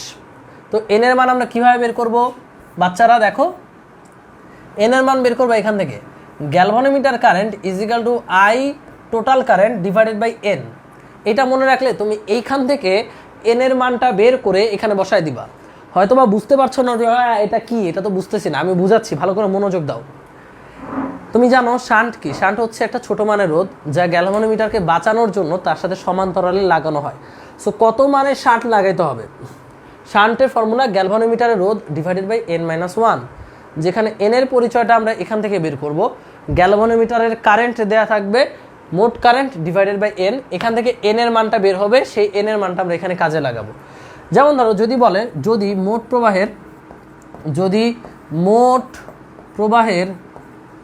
প্রবাহের 5% গ্যালভানোমিটার দিয়ে যায় তবে শান্টের মান কত। সো এই ক্ষেত্রে n এর মানটা কত বলো তো দেখি। তুমি সুন্দর করে লিখলা S সমান G ডিভাইডেড বাই n-1। তো G এর মান তো দেয়াই আছে, G এর মান দেয়া থাকবে। n কত বলতে পারবা? এখানে n আমরা কিভাবে বের করব, n এর মান কি 5? মোটেও না। n কিভাবে বের করব ভাইয়া, খেয়াল করো। n বের করার জন্য এই যে ফর্মুলা হচ্ছে IG সমান I/n, IG সমান I/n। এবার বলো এখানে মোট প্রবাহের কত পার্সেন্ট গ্যালভানোমিটার দিয়ে যাচ্ছে, মোট প্রবাহের 5% গ্যালভানোমিটার দিয়ে যাচ্ছে। তাহলে গ্যালভানোমিটার কারেন্ট IG হবে মোট প্রবাহ I এর 5% মানে 5/100। গ্যালভানোমিটারের কারেন্ট হবে মোট প্রবাহ I এর 5%, 5/100, তার মানে I/20। কত আসে? I/20। তাহলে I এর নিচে কে আছে? I এর নিচে আছে 20, তাহলে n এর মান হচ্ছে 20, তাহলে 20-1। আশা করি তোমরা এভাবে শান্টের মানটা বের করতে পারবা। আর এটা খুবই ইম্পর্টেন্ট, প্রচুর পরিমাণে আসছে বিভিন্ন ভার্সিটিতে, এবার ঢাকা ভার্সিটিতে আসবে যেহেতু শর্ট সিলেবাসের এক্সাম, এটা আসা উচিত। সো মনে রেখো মোট প্রবাহের, আর যদি IG এবং I ডিরেক্টলি দিয়ে দেয় তখন তুমি ভাগ করে n এর মান বের করবা, তখন তো কোনো পেইন নাই। বাট এরকম দিলে আমরা n এর মান বুঝতে কষ্ট হয়, তখন মনে রাখবা মোট প্রবাহের 5% G দিয়ে যায় বলতে বোঝায় IG, গ্যালভানোমিটার কারেন্ট হচ্ছে 5% অফ I, তার মানে I/5/100 মানে I/20, I/20, তাহলে n এর মান হচ্ছে 20। সহজ হিসাব। সো আশা করি তোমরা n এর মানটা বের করে ফেলতে পারবা।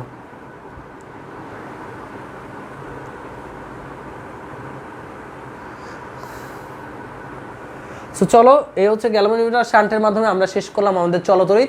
তো চলতরিতে সবচেয়ে ইম্পর্টেন্ট যে গ্যালভানোমিটার শান্ট হচ্ছে 4 স্টার, তারপর হচ্ছে তোমার বৈদ্যুতিক ক্ষমতা 4 স্টার, সিডিআর ভিডিআর 10 স্টার, এখান থেকেই প্রশ্ন আসবে। আর হচ্ছে তোমার হচ্ছে সিডিআর ভিডিআর 10 স্টার, আর হচ্ছে রোধ হচ্ছে তোমার 5 স্টার। রোধ 3 স্টার দিছে, 5 স্টার দিছিলাম আমি, ভুলে 3 স্টার দিছে। আর হ্যাঁ, এখান থেকে তুলোরোধ নতুন করে শেখানোর কিছু নাই। আর তুলোরোধের তেমন কোনো কঠিন কিছু ঢাকা ভার্সিটিতে এখন পর্যন্ত আসেনি। যেটা আসছে সেটা একটু বলে দিই, এটা আসতেও পারে। বলবে যে একটা তার, প্রশ্নটা লিখে দিচ্ছি, দেখি কে কে পারে। এটা ক্যালকুলেশন করে দেখাও। এই মনে কর একটা তার, এই তারের রোধ হচ্ছে 27 ওহম, 27 ওহম। তারকে বাকিয়ে সমবাহু ত্রিভুজ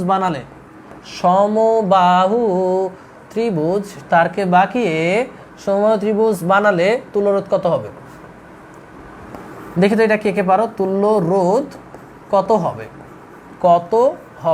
তারকে বাকিয়ে সমবাহু ত্রিভুজ যদি তৈরি করি তাহলে তুল্য রোধটা কত হবে? দেখি কে কে পারো। এটা জাস্ট টেস্টের জন্য দিয়েছি।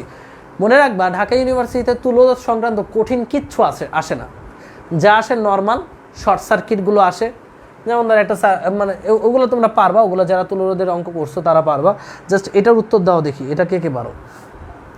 না, কৃষক দিয়ে ম্যাথ আসার চান্স নাই। আর কৃষক দিয়ে আসলে জাংশন উপপাদ্যটা আসবে, ওইটা আশা করি তোমরা সবাই পারবা।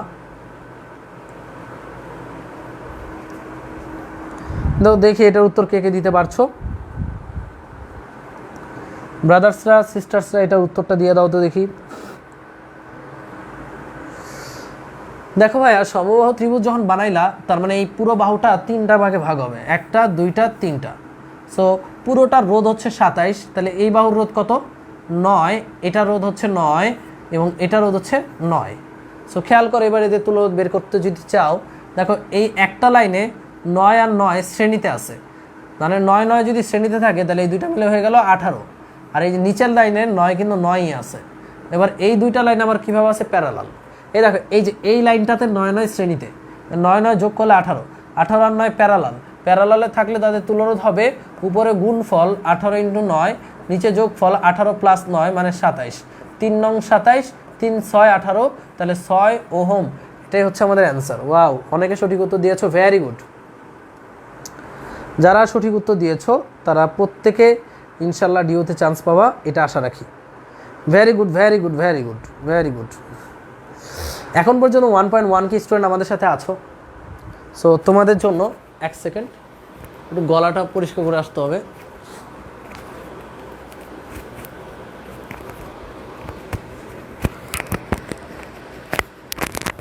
তোমরা একটু 1 মিনিট ওয়েট করো, যারা থাকবা তাদেরকে গান শোনাবো।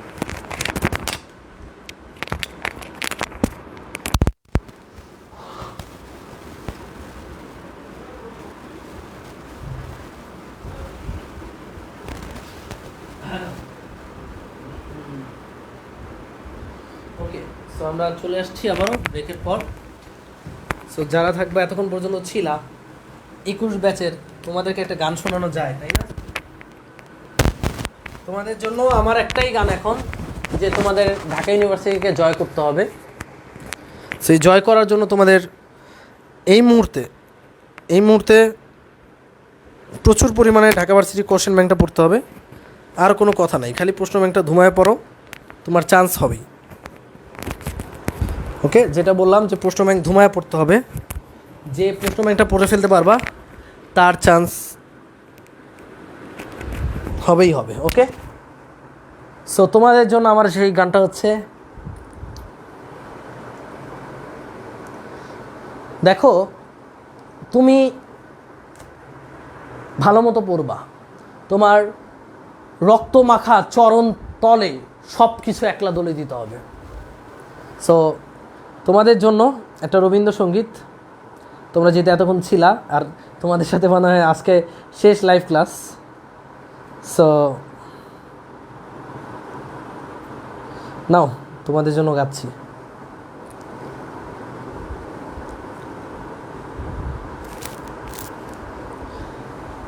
যদি সবাই ফিরে যায় ওরে ওরে ও অভাগা সবাই ফিরে যায়, যদি গহন পথে যাবার কালে কেউ ফিরে না চায়, যদি গহন পথে যাবার কালে কেউ ফিরে না চায়, তবে পথের কাটা ও তুই রক্ত মাখা চরণ তলে একলা দলরে, ও তুই রক্ত মাখা চরণ তলে একলা দলরে, যদি তোর ডাক শুনি কেউ না আসে তবে একলা চলো রে, যদি তোর ডাক শুনে কেউ না।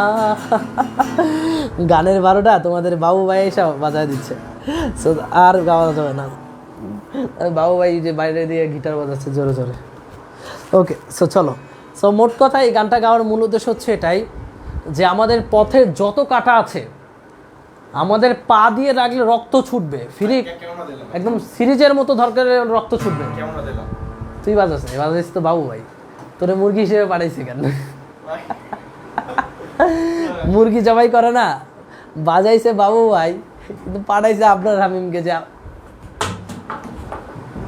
আচ্ছা, যেটা বলতেছিলাম যে মনে রাখতে হবে যে পথে যতই কাটা আসুক, ভাই প্লিজ আমি একটা কথা বলতেছি, মনে রাখবা পথে যতই কাটা আসুক, হয়তোবা সেই কাটা আমাদেরকে ক্ষতবিক্ষত করে ফেলবে, আমাদের পাকে ছিন্ন বিচ্ছিন্ন করে ফেলবে, তারপর আমরা সেই রক্তমাখা চরণ দিয়ে সেই কাটাকে দোলে মুচড়ে ভেঙে দিব এবং আমরাই জয়ী হব, আমরা আমাদের লক্ষ্যে পৌঁছাবো। পরিশ্রম তো করতেই হবে, তাই না? এখানে এই পরিশ্রমটাই বোঝানো হয়েছে যে তোমার শরীর থেকে অনেক রক্ত ঝরতে পারে, বাট দিন শেষে তুমি তোমার গোলে পৌঁছাবার যদি তুমি সেই সাহস নিয়ে, সেই সৎ সাহস নিয়ে সেই কাটা বিছানো পথ দিয়ে হেঁটে যেতে পারো, সেই হচ্ছে কথা। সো চলো পরবর্তী অঙ্কে আমরা চলে যাই। গেল আমাদের 2টা অধ্যায় শেষ, বড় বড়, আর বাকিগুলো ছোট অধ্যায়। ভৌত আলোক বিজ্ঞান। সো ভৌত আলোক বিজ্ঞানে সবচেয়ে গুরুত্বপূর্ণ দেখো প্লিজ ভাই, আরেকটু আছে, বন্ধ করে দিচ্ছি। সো ভৌত আলোক বিজ্ঞানে সবচেয়ে গুরুত্বপূর্ণ যেটা, সেটা হচ্ছে তাড়িৎ চৌম্বক তরঙ্গের যেই অঙ্ক না, এখানে সংজ্ঞামূলক বা জ্ঞানমূলক কোয়েশ্চেনগুলো। কোন তরঙ্গ কোন কাজে ইউজ হয়, রেডিও তরঙ্গ, রেডিও ওয়েভ কিসে ইউজ হয়, মাইক্রোওয়েভ কিসে ইউজ হয়, রেডিও ওয়েভের শক্তি বেশি না মাইক্রোওয়েভের শক্তি বেশি, সব কিছু তুমি একটা জিনিসের মাধ্যমে জানবা, সেটাতে তোমরা শিখেছো মহা গামা রঞ্জন অতি রঞ্জন, খুবই ইম্পর্টেন্ট, এটা দিছি, দেখো 5 স্টার দিছি। রঞ্জন অতি দৃশ্যমান অবলা মের রেডিও।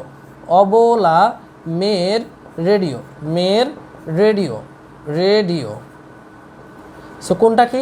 মহাজাগতিক গামা রশ্মি, রঞ্জন রশ্মি, অতিবেগুনি রশ্মি, দৃশ্যমান রশ্মি, অবলোহিত রশ্মি, মতে হচ্ছে মাইক্রোওয়েভ, রেডিও ওয়েভ। সো মনে রাখবা যতই নিচের দিকে যাচ্ছি, প্রত্যেকটা তরঙ্গ দৈর্ঘ্য মুখস্থ করার দরকার নাই, যতই নিচের দিকে যাব তরঙ্গ দৈর্ঘ্যের মান বাড়বে, যতই নিচের দিকে যাচ্ছি তরঙ্গ দৈর্ঘ্যের মান বাড়বে। আর এই ফর্মুলাটা এখানে মনে রাখবা, E সমান HF সমান hc/λ। তরঙ্গ দৈর্ঘ্যের মান যত বাড়ে কম্পাঙ্ক তত কমে, এনার্জি তত কমে, কারণ এনার্জির সাথে কম্পাঙ্কের সম্পর্ক সমানুপাতিক। আবার তরঙ্গ দৈর্ঘ্যের মান যত কমে এনার্জি তত বাড়ে, কম্পাঙ্ক তত বাড়ে। এই প্রশ্ন আসবেই, মিস নাই, এই কোয়েশ্চেন আসবেই। সো মনে রাখতে হবে যে যতই নিচের দিকে যাচ্ছে তরঙ্গ দৈর্ঘ্য বাড়তেছে, এনার্জি কমতেছে। তার মানে রেডিও ওয়েভের এনার্জি সবচেয়ে কম, মহাজাগতিক রশ্মির এনার্জি বা কম্পাঙ্ক সবচেয়ে বেশি। সো এই প্রশ্নগুলো এই অধ্যায় থেকে সবচেয়ে বেশি আসে ভৌত আলোক বিজ্ঞান থেকে। আর যেহেতু তোমাদের শর্ট সিলেবাস, এখান থেকে আরও বেশি প্রশ্ন আসবে এবং এখান থেকে প্রশ্ন এসে ভরে যাবে, এমসিকিউ আসবেই। কোনটা কোন কাজে ইউজ করা হয়, রেডিও ওয়েভ কোন কাজে ইউজ করা হয়, মাইক্রোওয়েভ কোন কাজে ইউজ করা হয়, এই দুইটা ভালো করে পড়বা, রেডিও ওয়েভ এবং মাইক্রোওয়েভ। সো চলো, এইটা তো আমরা জানবো, এটা তো আমরা শিখছি, এর পরবর্তী কী কী শেখা যায় সেটা শিখে নেওয়া যাক। গাড়িতে নেই, আমি সেদিন বলছিলাম না, সেদিন গাড়িতে তোলা হয় না এই জিনিসটা, আমি বারবার বলতেছিলাম। কিন্তু সেই দিন তো ওইখানেও ছিল না, ড্রেনের মধ্যেও তো ছিল না লাস্ট চেকিংয়ের বেলা। আপনি বলছেন শুভ ভাই নিয়ে উঠছে, আমার সন্দেহ ছিল। ওই দিনকার পর থেকে আমি জেবিএলটা খুঁজে পাচ্ছিলাম না, অন্য কেউ নিচ্ছে। আমার ওই খেলার মাঠে ছিল না, এটা শিওর।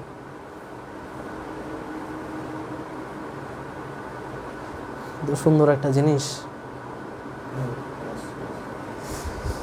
ওকে, সো সেকেন্ড ইম্পর্টেন্ট হচ্ছে আমাদের দশা পার্থক্য ও পথ পার্থক্য।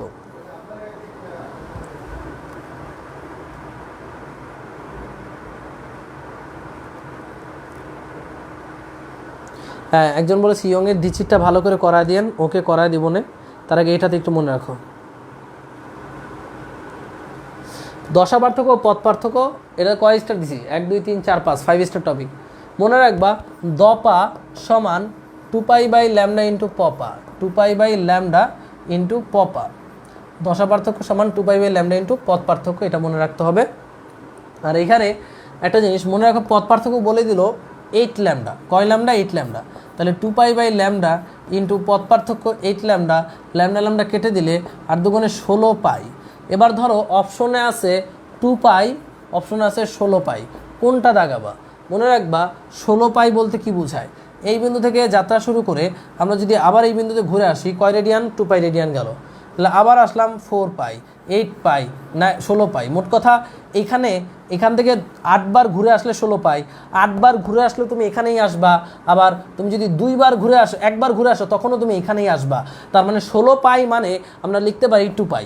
বাট যেখানে অপশনে 2π থাকবে না, সেখানে তুমি 16π দাগায় কোনো সমস্যা নাই। মানে 16π বা 8π এর জায়গায় আমরা 2π লিখতেই পারি, কোনো সমস্যা নেই। ওকে, এই জিনিসটা একটু মনে রাখবো আমরা। যেমন ধরো কোথাও আমাদের অ্যান্সার আসলো 5π/2, তো এখানে আমাদের অ্যান্সার আসলে কি হবে? 5π/2 এর জায়গায় কি বসাবো? আড়াই পাই বসাবো না, 5π/2 এর বদলেও কিন্তু π/2 লেখা যায়। কিভাবে? 5π/2 মানে কি ভাইয়া বলো তো? আড়াই পাই, 2.5π। তো 2π তুমি বাদ দিয়ে দিতে পারো, কারণ 2π মানে যেখান থেকে যাত্রা শুরু করছো ওইখানেই আসছো। এখানে এক্সট্রারও গেছো কত? 0.5π মানে π/2। সেগুলো একটু মাথায় রাখতে হবে, এগুলো সে শুরু থেকে কিন্তু আমি শিখিয়েছিলাম। সো দশা পার্থক্য পথ পার্থক্যের এই ব্যাপারগুলো একটু মাথায় রাখবো আমরা। এরপরে হচ্ছে আমাদের দশা পার্থক্য পথ পার্থক্যের পরে আমাদের আছে তোমার ব্যতিচারের যে সূত্রগুলো। ব্যতিচার কি এখানে লিখে নেই? আছে এই যে ব্যতিচার ইয়ংয়ের দ্বিচির পরীক্ষায় যে সূত্র 6টা পাওয়া যায়, সেই সূত্র 6টা মারাত্মক ইম্পর্টেন্ট। একটা রিটার্ন আসার চান্স আছে এখান থেকে। সো এটা মনোযোগ দিয়ে একারে শুনবো, মনোযোগ সহকারে শুনবো। আমি টানা লিখবো, তোমরা টানা দেখবা। মনে রাখবা 6টা মাত্র সূত্র, মাত্র 6টা সূত্র। 6টা সূত্র যদি তুমি বুঝতে পারো আর অ্যাপ্লাই করতে পারো, বোঝাও দরকার নাই, তুমি মুখস্থ করে অ্যাপ্লাই করলে তুমি 3-4 নাম্বার কমন পাবে এখান থেকে। রেডি? 1 নম্বর সূত্র, উজ্জ্বল ডোরা পাবার শর্ত। উজ্জ্বল ডোরা পাবার শর্ত। মনে রাখবে এই ভৌত আলোক বিজ্ঞান অধ্যায়টা তোমাদেরকে এইচএসসি থেকে বাঁচিয়েছে, সেইটা তোমাকে অ্যাডমিশন থেকেও বাঁচাবে। উজ্জ্বল ডোরা পাবার শর্ত। পথ পার্থক্য হবে λ/2 এর জোর গুণিতক। পথ পার্থক্য হবে λ/2 এর জোর গুণিতক 2n λ/2। এটা হচ্ছে উজ্জ্বল ডোরা পাওয়ার শর্ত। 2 নম্বর হচ্ছে, আচ্ছা পথ পার্থক্য যদি এটা হয়, দশা পার্থক্য কত হইব? কত দেহি? তাহলে দশা পার্থক্য হবে 2π/λ ইন্টু পথ পার্থক্য, কাটাকাটি করলে পাবার 2nπ। পরীক্ষা আসছিল ঢাকা ভার্সিটিতে। উজ্জ্বল ডোরা পেতে হলে দশা পার্থক্য কত হবে? 2nπ। তারপরে অবম ডোরা পাবার শর্ত। অবম ডোরা পাবার শর্তে পথ পার্থক্য হবে λ/2 এর বিজোড় গুণিতক 2n-1 λ/2। ওকে, 2n-1 λ/2। আর এক্ষেত্রে দশা পার্থক্য কত হবে? দশা পার্থক্য হবে 2n-1 পাই, 2n-1 পাই। এটাও ডিউতে আসছিল যে দশা পার্থক্য কত হইতে হবে। ভাই দুইটা কিন্তু মুখস্থ করার দরকার নাই, একটা মুখস্থ করবা আর সূত্রে বসাবা। সূত্রটা শিখছো না একটু আগে? দশা পার্থক্য সমান 2π/λ ইন্টু পথ পার্থক্য, ওইটা বসাইলেই তুমি দশা পার্থক্য পাওয়া যাবে। এটা 3 নম্বর হচ্ছে কেন্দ্রীয় চরম থেকে এনতম চরমের দূরত্ব। কেন্দ্রীয় চরম থেকে এনতম চরমের দূরত্ব xn সমান n/d/a। 4 নম্বর সূত্র, কেন্দ্রীয় চরম থেকে এনতম অবমের দূরত্ব, অবম বা অন্ধকারের দূরত্ব xn সমান n λ 2n-1 λ/d/2a। আবার 5 নম্বর সূত্র হচ্ছে ডোরা প্রস্থ। ডোরা প্রস্থ ডোরা প্রস্থ ডোরা প্রস্থ হচ্ছে ভাইয়া বিটা সমান ল্যামডা ডি বাই 2a। আর 6 নম্বর সূত্র হচ্ছে ডোরা ব্যবধান। ডোরা ব্যবধান ডোরা ব্যবধান মানে দুইটা ডোরার প্রস্থ, এটাকে আমি এক্স দ্বারা প্রকাশ করি, এক্স সমান lambda D by A. So মাত্র এই 6টা সূত্র যারা পারবে তারা একটা প্রশ্ন কমন পাবে রিটেন কিংবা এমসিকিউতে, মাস্ট লিখে দিতে পারবো। সো 6টা সূত্র সবাই আমার সাথে লিপসিং করো, রেডি? উজ্জ্বল ডোরা পাবার শর্ত পথ পার্থক্য হবে ল্যামডা বাই 2 এর জোড় গুণিতক। অবম ডোরা পাবার শর্ত পথ পার্থক্য হবে ল্যামডা বাই 2 এর বিজোড় গুণিতক। বিজোড়ে প্লাস হইতে পারে মাইনাস হইতে পারে। এবার বাকি সূত্রগুলো ফিক্স মুখস্থ। কেন্দ্রীয় চরম থেকে এনতম চরমের দূরত্ব এন ল্যামডা ডি বাই এ। কেন্দ্রীয় চরম থেকে এনতম অন্ধকারের দূরত্ব n 1 lambda D by 2a। ডোরা প্রস্থ ল্যামডা ডি বাই 2a। ডোরা ব্যবধান ল্যামডা ডি বাই এ। এবার দেখো ভাইয়া, এখানে এ কিন্তু ভাইয়া চিৎদ্বয়ের মধ্যবর্তী দূরত্ব, আর ডি কিন্তু চিৎ থেকে পদ্মার দূরত্ব। সো একটা স্ক্রিনশট রাখতে পারো, এই কয়টা সূত্র মুখস্থ করলে তুমি কমন পেয়ে যাবা। এবার চলো দেখি, একটা ম্যাথ আছে, ম্যাথটা করে ফেলি। এই একটা ম্যাথ, এই ম্যাথটাই অনেকের সমস্যা হয়। সো চলো এই ম্যাথটা দেখা যাক কেমনে কি করা যায়। ল্যামডা অনেকে 2n+1 নিয়ে পড়ে আসো। আরে ভাই যেটা শিখেছে ওটা শেখো, ওটা দিয়ে করলে তোমার অঙ্ক হবে। ল্যামডা তরঙ্গ দৈর্ঘ্য বিশিষ্ট একবর্ণী আলোক রশ্মি থেকে কোনো পাতলা ফিলামেন্টের প্রতিফলিত হয়ে ফিরে আসলে সর্বনিম্ন কত দূরত্বের জন্য সর্বোচ্চ উজ্জ্বল বিন্দু পাওয়া যাবে। মানে একটা পাতলা ফিলামেন্ট আছে, এটা ডিওতে আসছে, অনেকেই বুঝে নেয় অঙ্কটা। এই পাতলা ফিলামেন্টে এই মনে করো সেই একবর্ণী আলোক রশ্মি, একবর্ণী আলোক রশ্মি সেটা ছড়াবে না, এভাবে যাচ্ছে, যে এখানে ঢুকলো, ঢোকার পর প্রতিফলিত হলো। প্রতিফলিত হলে ভাইয়া কোন পথে ফিরে আসবে? প্রতিফলিত হলে যেই পথে গেছে ওই পথেই ফিরে আসবে। এই আলোটা কিন্তু ছড়াবে না, এটা যেহেতু একবর্ণী, যেই পথে গিয়েছে ওই পথেই ফিরে আসবে। সো যখন ফিরে আসতে লাগলো তখন এখান থেকে তো তুমি অলরেডি কন্টিনিউ দিচ্ছই, সো এখানে একটা সংঘর্ষ হবে। সো এই বিন্দুটা যদি উজ্জ্বল হয়, এটা কি হয়, এই বিন্দুটা যদি উজ্জ্বল হয় তাহলে এই পাতলা ফিলামেন্টের পুরুত্বটা কত? এই পুরুত্ব এক্স হলে এই এক্সটা কত? তো মোট কথা এখানে পথ পার্থক্য কত? দেখো রশ্মিটা এভাবে গিয়ে এভাবে ফিরে আসতেছে, তাহলে যাচ্ছে এক্স, আসতেছে এক্স, তাহলে কত ফিরলো? তাহলে ধরে নিচ্ছি পুরুত্ব এক্স, তাহলে পথ পার্থক্য কত হবে? এখানে পথ পার্থক্য হচ্ছে 2x, কারণ আমার রশ্মিটা যাচ্ছে প্লাস আসছে, তাহলে এক্স যাচ্ছে এক্স আসছে, তাহলে পথ পার্থক্য হচ্ছে 2x। এবার ভাইয়া বলছে উজ্জ্বল বিন্দু পাওয়া যাবে কেন, কিভাবে? সো এই বিন্দুটা উজ্জ্বল হবে নাকি অন্ধকার হবে, তার শর্ত কি? উজ্জ্বল ডোরা পাওয়ার শর্ত পথ পার্থক্য হবে ল্যামডা বাই 4 এর জোড় গুণিতক 2n ল্যামডা বাই 4। বলতে পারো ভাইয়া একটু আগে পড়াইলেন ল্যামডা বাই 2 এর জোড় গুণিতক, এখানে হয়ে গেল ল্যামডা বাই 4 এর জোড় গুণিতক, এটা কেমনে পসিবল? ভাইয়া এটা হচ্ছে স্থির তরঙ্গ। কি তরঙ্গ এটার নাম?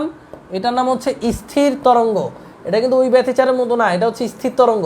আর স্থির তরঙ্গে গঠনমূলক ব্যতিচারের শর্ত হচ্ছে ল্যামডা বাই 4 এর জোড় গুণিতক হয় ল্যামডা বাই 4 এর। স্থির তরঙ্গ হয়তো বা তোমরা পড়োনি, বাট এটা স্থির তরঙ্গ। স্থির তরঙ্গ বলতে বোঝায় যেই পথে গিয়েছে তরঙ্গ যদি ওই পথেই ব্যাক করে।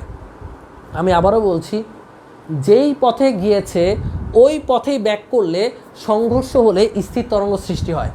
আর স্থির তরঙ্গে উজ্জ্বল পাবার শর্ত হচ্ছে পথ পার্থক্য ল্যামডা বাই 4 এর জোড় গুণিতক হয়। এটা কিন্তু ব্যতিচারের মতো না, ব্যতিচারে কিন্তু যেই পথে গেছে ওই পথে সংঘর্ষ করে নাই। ব্যতিচারে এইভাবে আগাইছে যে সোজাসুজি উপরিপাতিত হয়েছে, বাট এখানে কিন্তু ভাইয়া ব্যতিচার না, এটা হচ্ছে স্থির তরঙ্গ। যেই পথে তরঙ্গটা গেছে ওই পথেই রিটার্ন করার কারণে এখানে মিলিত হয়েছে, তারা উপরিপাতিত হয়েছে, এখানে উজ্জ্বল বিন্দু সৃষ্টি হয়েছে। আর স্থির তরঙ্গের শর্ত হচ্ছে পথ পার্থক্য ল্যামডা বাই 4 এর জোড় গুণিতক হয়। সেখানে পথ পার্থক্যটা কত? 2x, তাহলে 2x হবে 2n ল্যামডা বাই 4। এবার হচ্ছে সর্বনিম্ন কত পুরুত্বের জন্য? যেহেতু সর্বনিম্ন পুরুত্ব বলছে তাহলে n এর মান হবে 1। n এর মান যদি 1 বসাও তাহলে 2x সমান হবে 2 ল্যামডা বাই 4, তাহলে x এর মান হবে ল্যামডা বাই 4। এটা অনেকেই বুঝে না, কারা কারা বুঝতা না এখন বুঝছো সারা দাও। কারা কারা বুঝো না এখন বুঝছো?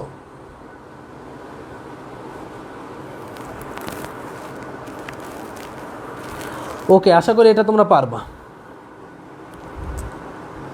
ওকে, সো পরবর্তী অঙ্কে চলে যাওয়া যাক। এই হচ্ছে আমাদের ভৌত আলোক বিজ্ঞান। ভৌত আলোক বিজ্ঞান থেকে অপবর্তন ও সমবর্তনের সূত্রগুলো পড়বা। এটা টুইস্টার না আসার চান্সই অনেক বেশি। অপবর্তনে দুই ধরনের অপবর্তন হচ্ছে, একক চিরের জন্য অপবর্তন, একক চিরের দরুন অপবর্তন, আর এটা হচ্ছে অপবর্তন গ্রেটিং, গ্রেটিং কর্তৃক অপবর্তন। খালি সূত্রগুলো পড়বা সেফটির জন্য। একক চিরের জন্য অবমের শর্ত, একক চিরের জন্য চরমের শর্ত, এই দুইটা মনে রাখলে গ্রেটিংয়ের সূত্রগুলো তোমার মুখস্থ করতে হবে না। অবমের শর্ত হচ্ছে এ সাইন থিটা সমান এন ল্যামডা, আর চরমের সূত্র হচ্ছে এ সাইন থিটা সমান 2n+1 λ/2। একইভাবে এইখানে অবমের শর্ত আর চরমের শর্ত উল্টায় গেছে আর কি, মানে ওইটার জন্য অবম যায়, এখানে চরমতা। তাহলে এখানে অবম কি হবে, এখানে অবম হবে এর জায়গায় খালি ডি বসবে, ডি সাইন থিটা সমান 2n+1 λ/2 আর এ সাইন ডি সাইন থিটা সমান এন ল্যামডা। মানে আমি কিন্তু কোনো দিন এই দুইটা একসাথে মুখস্থ করি না, আমি জাস্ট উপরেরটা মুখস্থ করি আর নিচেরটা এটা উল্টা, খালি এর জায়গায় বসবে ডি, ডিকে বলা হয় গ্রেটিং ধ্রুবক। এই সূত্রগুলো খালি মনে রাখবো, অপবর্তনের সিলেবাসে নাই, তারপরে যদি চলে আসলে খালি সূত্র লিখতে বলবে, সূত্রটা যেন আমরা লিখে আসতে পারি। এই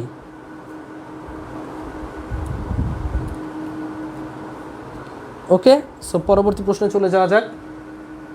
পরবর্তী টপিকে ভৌত আলোক বিজ্ঞান গেল, এরপর হচ্ছে আধুনিক পদার্থবিজ্ঞানের সূচনা। আচ্ছা, তোমরা ভিডিওটা তেমন শেয়ার করোনি, আমি চাইবো তোমরা সবাই শেয়ার করে দাও, বন্ধুদের মাঝে ছড়িয়ে দাও।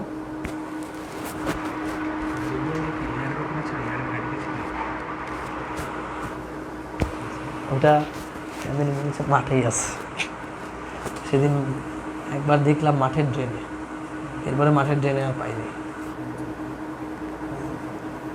পার নাই না, চালাম আমাকে ধরতে হবে। এই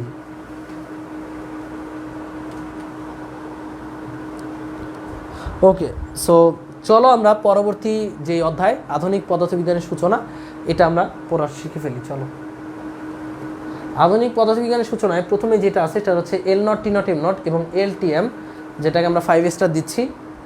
L0 T0 M0 এবং LTM। সো খেয়াল করো L0 T0 M0 কি, মনে রাখবে L সমান L0 √1 - v²/c², T = T0 √1 - v²/c², M = M0 √1 - v²/c²। সবচেয়ে বেশি সমস্যা হয় আমাদের এই টি এবং T0 নিয়ে। সো আমরা টি এবং T0 এর ব্যাপারটা একটু ক্লিয়ার করি। যদি নিজেরটা নিজে মাপো, তাহলে T0। যদি নিজেরটা নিজে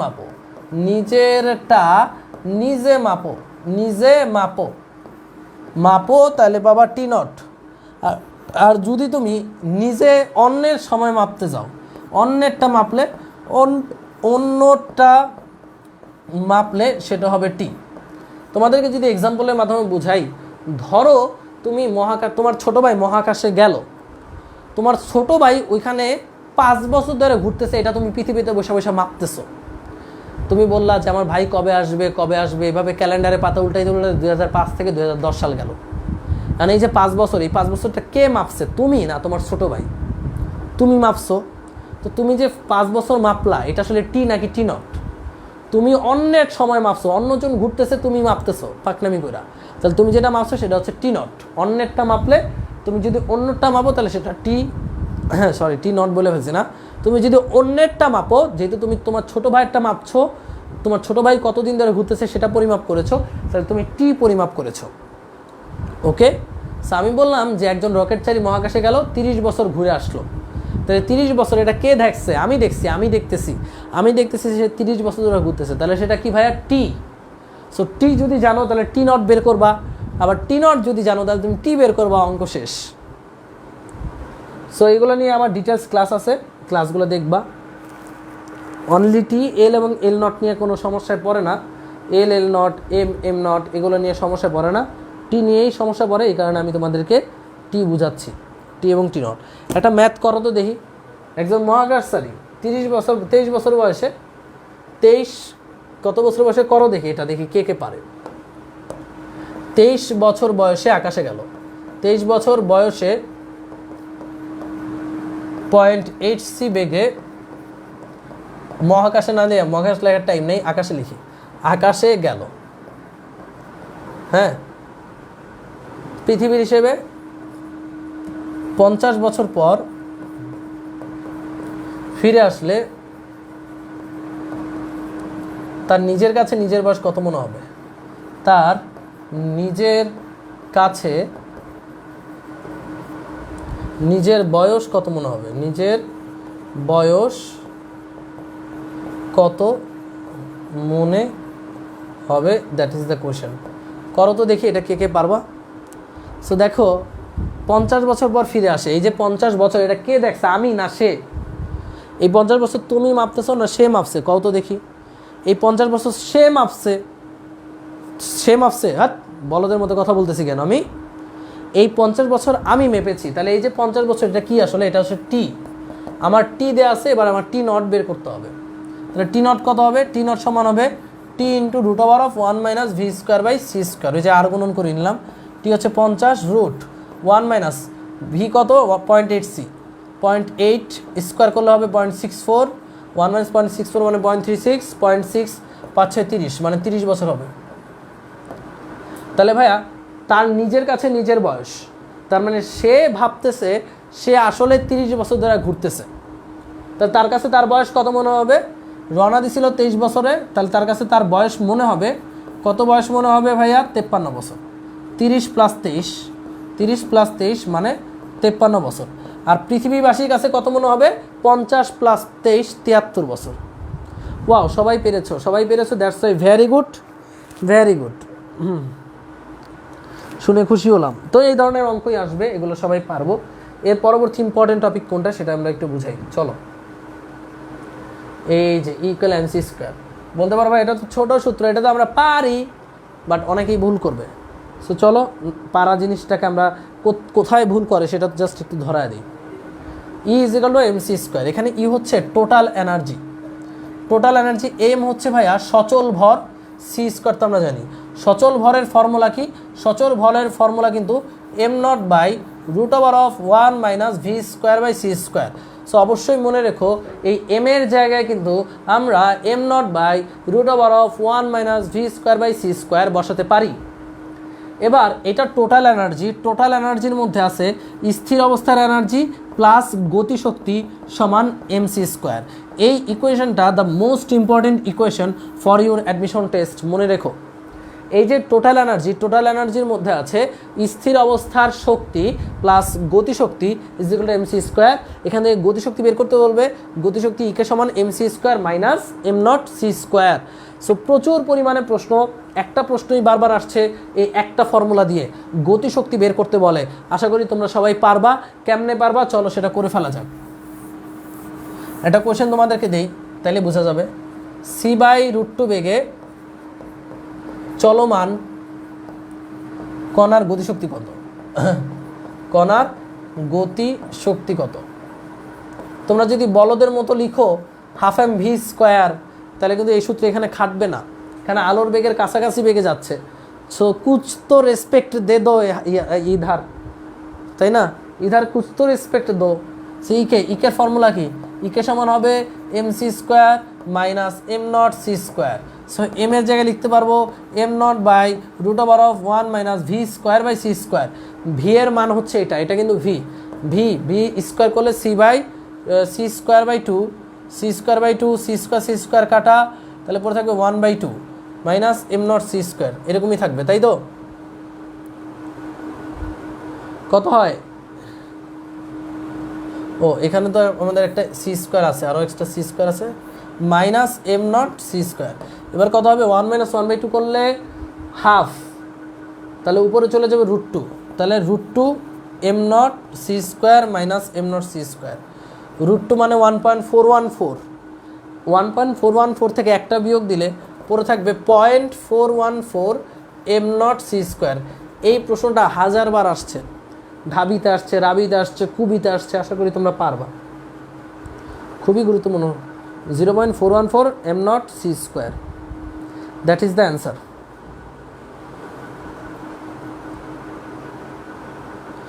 ওকে, সো আশা করি তোমরা এই ধরনের ম্যাথগুলো পারবে। অ্যান্ড এই অধ্যায় থেকে লাস্ট যেটা সেটা হচ্ছে ডি ব্রগলি ইকুয়েশন, এটাও 5 স্টার ভাইয়া। ডি ব্রগলি ইকুয়েশন থেকে তেমন কিছু না, একটাই হচ্ছে ল্যামডা সমান h/p, যে ভরবেগ এবং তরঙ্গ দৈর্ঘ্যের মধ্যে সম্পর্ক, বা ল্যামডা সমান h/mv। এটা ভাইয়া শর্ট সিলেবাসে না থাকলেও এটা গুরুত্বপূর্ণ, সেটা মনে রাখবো। ডি ব্রগলি ইকুয়েশন, যাকে বলে ডি ব্রগলি তরঙ্গ, একই সাথে কণা ধর্ম এবং তরঙ্গ ধর্মের সাথে সম্পর্ক নির্ণয় করেছে, এই সমীকরণ দিয়ে অঙ্কগুলো করবা। সেটা কিন্তু 5 স্টার। সো আমরা এই অধ্যায় থেকে কয়টা টপিক দিয়েছি? এই অধ্যায় থেকে ভাইয়া টপিক দিচ্ছে টোটাল ডি ব্রগলি সমীকরণ, এইটা is equal to MC square, এটা রিলেটেড ম্যাথ করবা, আর L nought T nought M nought related math করবা। শেষ আমাদের modern physics. And the last অধ্যায় সেমি কন্ডাক্টর অ্যান্ড ইলেকট্রনিক্স। শেষ পর্যন্ত থেকেও তোমাদের জন্য একটা স্পেশাল গাইডলাইন আছে, তোমাদেরকে কিছু কথাবার্তা বলবো, সেগুলো শুনো, কাজে লাগবে। ওকে, সো আমরা চলে যাচ্ছি পরবর্তী অধ্যায়, সেমি কন্ডাক্টর ও ইলেকট্রনিক্স। এই অধ্যায়টা ইন্টার লাইফে তোমার ভিতর যতটা ভয় সৃষ্টি করেছে, অ্যাডমিশন লাইফে ততটাই স্বস্তি সৃষ্টি করবে, কারণ এই অধ্যায় থেকে ভাইয়া খুবই সহজ কোয়েশ্চেন আসে, কয়েকটা স্পেসিফিক টপিক বলেই তোমার হয়ে যাবে। যেমন ট্রানজিস্টরের বিবর্ধন প্রক্রিয়া ব্যাখ্যা করো, এই ধরনের প্রশ্ন আসবে না, এখানে যা আসবে সব ইনফরমেটিভ। যেমন ধরো আমি কিছু টপিক, প্রথমে যে টপিক নিয়ে আসছি সেটা হচ্ছে বাইনারি টু ডেসিমেল। সো বলো বাইনারি টু ডেসিমেল কে কে পারো, কমেন্ট সেকশনে জানাও। যে বাইনারি নাম্বার দিবে সেটাকে ডেসিমেলে রূপান্তর করতে হবে, এমসিকিউ 2টা আসবে এখান থেকে। বাইনারি টু ডেসিমেল তোমরা কি পারো সবাই, সেটা একটু কমেন্ট সেকশনে জানাও। হ্যাঁ ভাইয়া, যদি পারো লিখো জি ভাইয়া পারি। Binary two decimal, binary two decimal, binary two decimal, comment সেকশনে একটু জানাও বাইনারি টু ডেসিমেল এটা আমরা পারি কিনা। একটা বাইনারি নাম্বার দিলেও সেটাকে ডেসিমেলে রূপান্তর করবা। জি ভাইয়া, জি ভাইয়া, জি ভাইয়া, জি ভাইয়া, জি ভাইয়া, জি ভাইয়া, জি ভাইয়া পারি, জি ভাইয়া পারি। সো অনেক কমেন্ট আসতেছে। হ্যাঁ ভাইয়া, আমি দেখছি এখন পর্যন্ত গাধা স্টুডেন্টরাও এটা পারে যে বাইনারি থেকে ডেসিমেল কীভাবে করতে হয়। যদি না পারো তাহলে অবশ্যই আজকে শিখবা, আমি শিখাবো না, এটা তোমার দায়িত্ব। এটা খুব সহজ, ইউটিউবে সার্চ দিলেই পাবা। ভুল লাগেছে একটু প্র্যাকটিস করে যাইও, এখান থেকে কোশ্চেন আসবে, এখান থেকে কোশ্চেন আসবেই। সো এটা এই কারণে এটা 5 স্টার টপিক। 5 স্টার টপিক একটাও মিস করা যাবে না, এখানে যতগুলো টপিক উঠাইছি একটাও মিস করা যাবে না। এরপর হচ্ছে পি টাইপ ও এন টাইপ। ভাই পি টাইপ কখন হয়? পি টাইপ হয় যদি আমরা ভেজাল হিসেবে ত্রিযোজী মৌল মিশাই। ত্রিযোজী মৌল কোনগুলা? Boron, aluminium, gallium, indium, thorium. এটা হচ্ছে ত্রিযোজী মৌল, এগুলো মিশালে আমার পি টাইপ অর্ধপরিবাহী হয়ে যায়। এন টাইপ কোনগুলো? এন টাইপ যদি আমরা পঞ্চযোজী মৌল মিশাই। কোন মৌল মিশাই ভেজাল হিসেবে? পঞ্চযোজী মৌল যদি মিশাই। কোনগুলো হচ্ছে পঞ্চযোজী মৌল? কোনগুলো? Nitrogen, phosphorus, arsenic, antimony, bismuth. এইগুলো হচ্ছে আমাদের পঞ্চযোজী এবং ত্রিযোজী, এগুলো মনে রাখবা। এটা মনে রাখার বাবা এলো গেলো ইন্ডিয়া থাইল্যান্ড, তারপর হচ্ছে নানা ফিরে আসলে সবাই বেড়াবো, এরকম ছন্দ দিয়ে অনেকে মনে রাখে। বাট আমার এমনি মনে হয়ে গেছে, মানে ছন্দ দিয়ে প্রথমবার মনে করছিলাম, এরপর অটোমেটিক মনে থাকে, সহজ জিনিস। সো প্রচুর, মানে এখান থেকে তুমি 2টা প্রশ্ন পাবা যে নিচের কোন মৌলটি মিশালে এন টাইপ হয়, কোন মৌলটি মিশালে পি টাইপ হয়। মাস্ট প্রশ্ন ব্যাংক খুললেই দেখবে এখান থেকে প্রশ্ন আসে,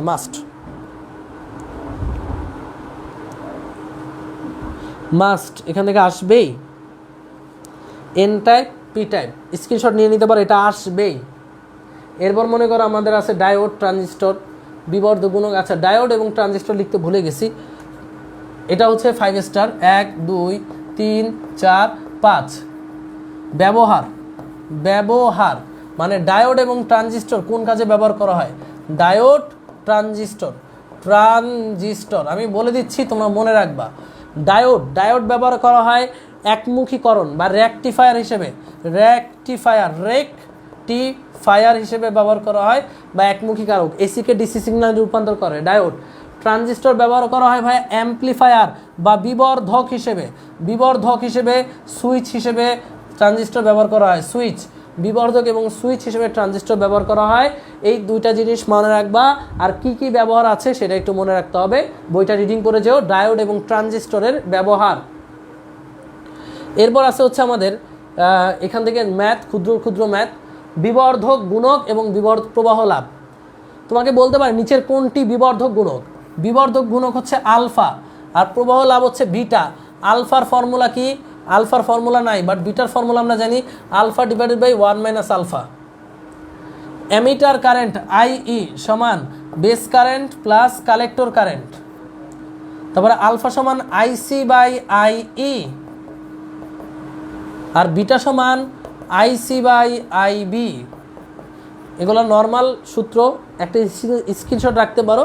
আর এই সূত্রগুলোকে দিয়ে কিন্তু আমরা ম্যাথ করেছি। এই হচ্ছে আমাদের সেমি কন্ডাক্টর অধ্যায়। সো শেষ ব্যাপারটা হচ্ছে, আমি যদি সেই প্রথমে ফিরে যাই, এখান থেকে এগুলো দিয়ে ম্যাথ করবা। শুভ কামনা তোমাদের জন্য। আমি সবচেয়ে বেশি এনগেজ ছিলাম এই তোমাদের 21 ব্যাচের সাথে, পাওয়ার প্লে ক্লাস থেকে শুরু করে ঠিক এই পর্যন্ত, যেটা শুরুতেই বলছি। সো আমি am feeling little bit emotional feel হচ্ছে আর কি, যে আমি মন থেকে দোয়া করি এই 21 ব্যাচের প্রতিটা স্টুডেন্ট তাদের বাবা মার মুখে যেন হাসি ফোটাতে পারে। ঢাকা ইউনিভার্সিটি এক্সামটা কেয়ারফুলি দিও ভাইয়ারা, জাস্ট মনে জাস্ট কনফিডেন্ট রাখতে হবে, আর কিছুই না। আমি বারবার বলছি যে ঢাকা ভার্সিটির এক্সাম কনফিডেন্ট বই কি, আর কিছুই না। কনফিডেন্ট রাখবা, প্রশ্ন সহজ আসবে, তোমার কোপায় দিতে হবে, আর কিছুই না। মনে রাখবা যে এই যে ঢাকা ভার্সিটির এক্সাম, এটা তোমার লাইফে একবারই আসবে, এটা গতকাল থেকে বলে আসতেছি।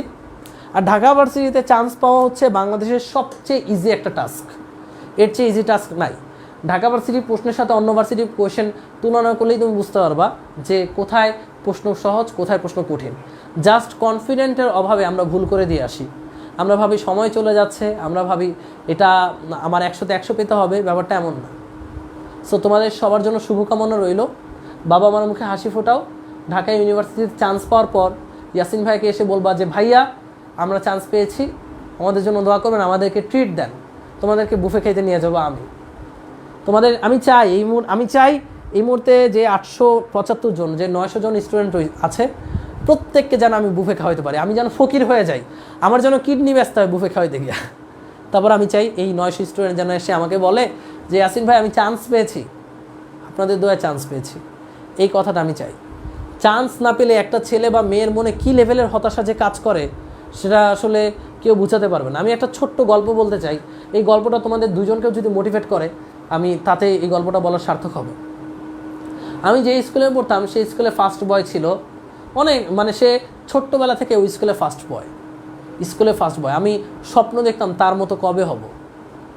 তো ফার্স্ট বয় ফার্স্ট হইতে কলেজে উঠলো। কলেজে ওঠার পর সে আমার পিছে পড়ে গেল আর কি, অন্য কলেজে ভর্তি হয়ে, একই কলেজে ভর্তি হয়ে দুজন। সো সে আমার পিছে পড়ে গেছে, বাট সে তো ফার্স্ট বয় ছিল, মানে এলাকায় যে স্কুলে পড়তাম সেই স্কুলের ফার্স্ট বয় তো সে ছিল। সো পুরো এলাকা সবাই তাকে চিনে, 1 থেকে 10 পর্যন্ত ফার্স্ট হয়ে গেছে, তাকে সবাই চিনে, পুরো এলাকার সবাই, প্রত্যেকে তাকে চিনে। সে ভালো স্টুডেন্ট, এসএসসিতে A+ পাইছে, এইচএসসিতে A+ পাইছে, সব ভালো স্টুডেন্ট, ফার্স্ট বয় ছিল। সবার এক্সপেকটেশন সে বুয়েটে পড়বে, সে বুয়েটে চান্স পাবে। পরীক্ষা হলো, সে ঢাকা ইউনিভার্সিটিতে করলো ফেইল। সেখানে আমি ঢাকা ভার্সিটিতে মোটামুটি একটা ভালো পজিশন গ্যাদার করতে পেরেছি। তো ফেল করার পর তার মনোবল ভেঙে চুরে চুরমার হয়ে যায়।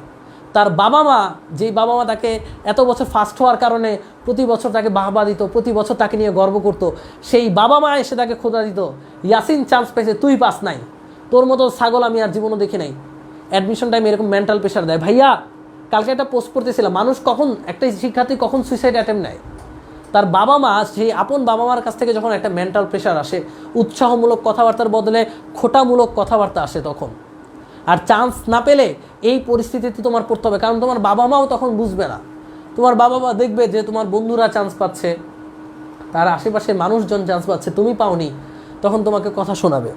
বাবা মার পর শোনাবে হচ্ছে এলাকাবাসী, তোমার বন্ধু বান্ধবের, তোমার এক বন্ধু যখন চান্স পাবে আর তুমি যখন চান্স পাচ্ছ না, তখন তোমার মন ছারখার হয়ে যাবে। যেমন আমি যখন চান্স পেয়েছিলাম, ওই যে আমার ফ্রেন্ড যে ফার্স্ট বয় ছিল, ও আমার সামনে আসতো না, খুব কষ্ট পেত, আমার সামনে আসতোই না। এইভাবে মনে করো আমার যে কয়েকটা ক্লোজ ফ্রেন্ড ছিল, ওরা আমার ক্লোজ থেকে অনেক দূরে চলে গেছে, কারণ আমার সামনে আসতো না। এই যে মনোবলটা যে তার ভাঙলো, এই মনোবলটাকে এক একজন এক একভাবে, মানে এই যে মনোবল ভেঙে যাওয়া, এই হতাশাটাকে এক একজন এক একভাবে গ্রহণ করে। কেউ এই হতাশাকে শক্তিতে রূপান্তর করে সব কিছু ভেঙে চুরমার করে দিতে পারে, আর কেউ এই হতাশার কালো অন্ধকারে হারিয়ে যায়। সো ম্যাক্সিমাম স্টুডেন্টই অন্ধকারে হারিয়ে যায়। আমার ওই ফ্রেন্ড, সে অন্ধকারে হারিয়ে গিয়েছিল। সে পড়াশোনা করলেও তার মনে হয়তো বা বারবার চিন্তা আসতো যে ওরা চান্স পাইছে, আমি পাইনি, ডিউতে ফেল করেছি, আমার আর কোনো কিছুতেই হবে না। সে গুনে গুনে বাংলাদেশের প্রত্যেকটা ভার্সিটিতে ফর্ম টানে, প্রত্যেকটা ভার্সিটিতে অ্যাপ্লাই করে, প্রতিটা ভার্সিটিতে যে এক্সাম দেয়। যশোর থেকে শুরু করে খুলনা, খুলনা থেকে শুরু করে নোয়াখালী, পটুয়াখালী, সব জায়গায় পিএসটিউ, এনএসটিউ, এসএসটিউ, এইচএসটিউ, ম্যাক, ফ্যাক, বাউ, সাউ, সব জায়গায়। সাউ 2বার বলছি, শেরে বাংলা এগ্রিকালচার আছে, সিলেট এগ্রিকালচার আছে, সো 2টাই। সব জায়গায় অ্যাপ্লাই করে, সব জায়গায় পরীক্ষা দেয়, বাট এই লো কনফিডেন্টে সে একটা কোথাও চান্স পায় না। সো অ্যাট লাস্ট সে এখন তিতুমির কলেজে অনার্স করছে, এবং তার সেই ফার্স্ট বয়ের সেই জৌলসটা নাই। সে এখন জীবন যুদ্ধে পরাজিত এক সৈনিকের মতো চলছে। আমি বলবো না যে তিতুমির কলেজে পড়ে কেউ বড় কোথাও যেতে পারে না, এটা কখনোই সত্য না, কিন্তু তার যে মনোবলটা ভেঙে গিয়েছে, সে আর ওইখান থেকে জাগ্রত হতে পারেনি। আর যারা এই সময়টাকে, এই মনোবলটাকে শক্তিতে রূপান্তর করবে, তারা কিন্তু সব কিছু ফাটাই দিতে পারবে। আমার এক ফ্রেন্ড ডিউতে ফেল করছে, ওই ফ্রেন্ড সাস্টে 34তম হয়েছে। বুয়েটে যারা চান্স পায় তারাও অনেকে সাস্টে 34তম হইতে পারে না। ওই ফ্রেন্ড ডিউতে ফেল করে সাস্টে 34তম হয়েছে, কারণ সে তার মনোবলটাকে শক্তিতে রূপান্তর করছে। এবং ওই ফ্রেন্ড সাস্ট থেকে বের হয়ে সাথে সাথে এখন গুগলে জব করতেছে। সো ব্যাপারটা এরকমই, ব্যাপারটা এমনই। তোমার হতাশাকে শক্তিতে রূপান্তর করতে হবে। ওকে, সো তোমাদের জন্য শুভকামনা রইল, তোমাদের জন্য ইয়াসিন ভাইয়ের তরফ থেকে অনেক অনেক দোয়া রইল। তোমরা ভালো থাকো, ভালোভাবে এক্সাম দিও। Best of luck to you. আগামীকাল এবং পরশুদিন কেমিস্ট্রি সাজেশন ক্লাস হবে। সবাই ভালো থাকো, সুস্থ থাকো, আমার জন্য দোয়া রেখো। আর হ্যাঁ, চান্স পেয়ে ইয়াসিন ভাইয়ের সামনে এসো। আল্লাহ হাফেজ। ভালোবাসি তোমাদের সবাইকে, অনেক অনেক ভালোবাসা রইল। টাটা।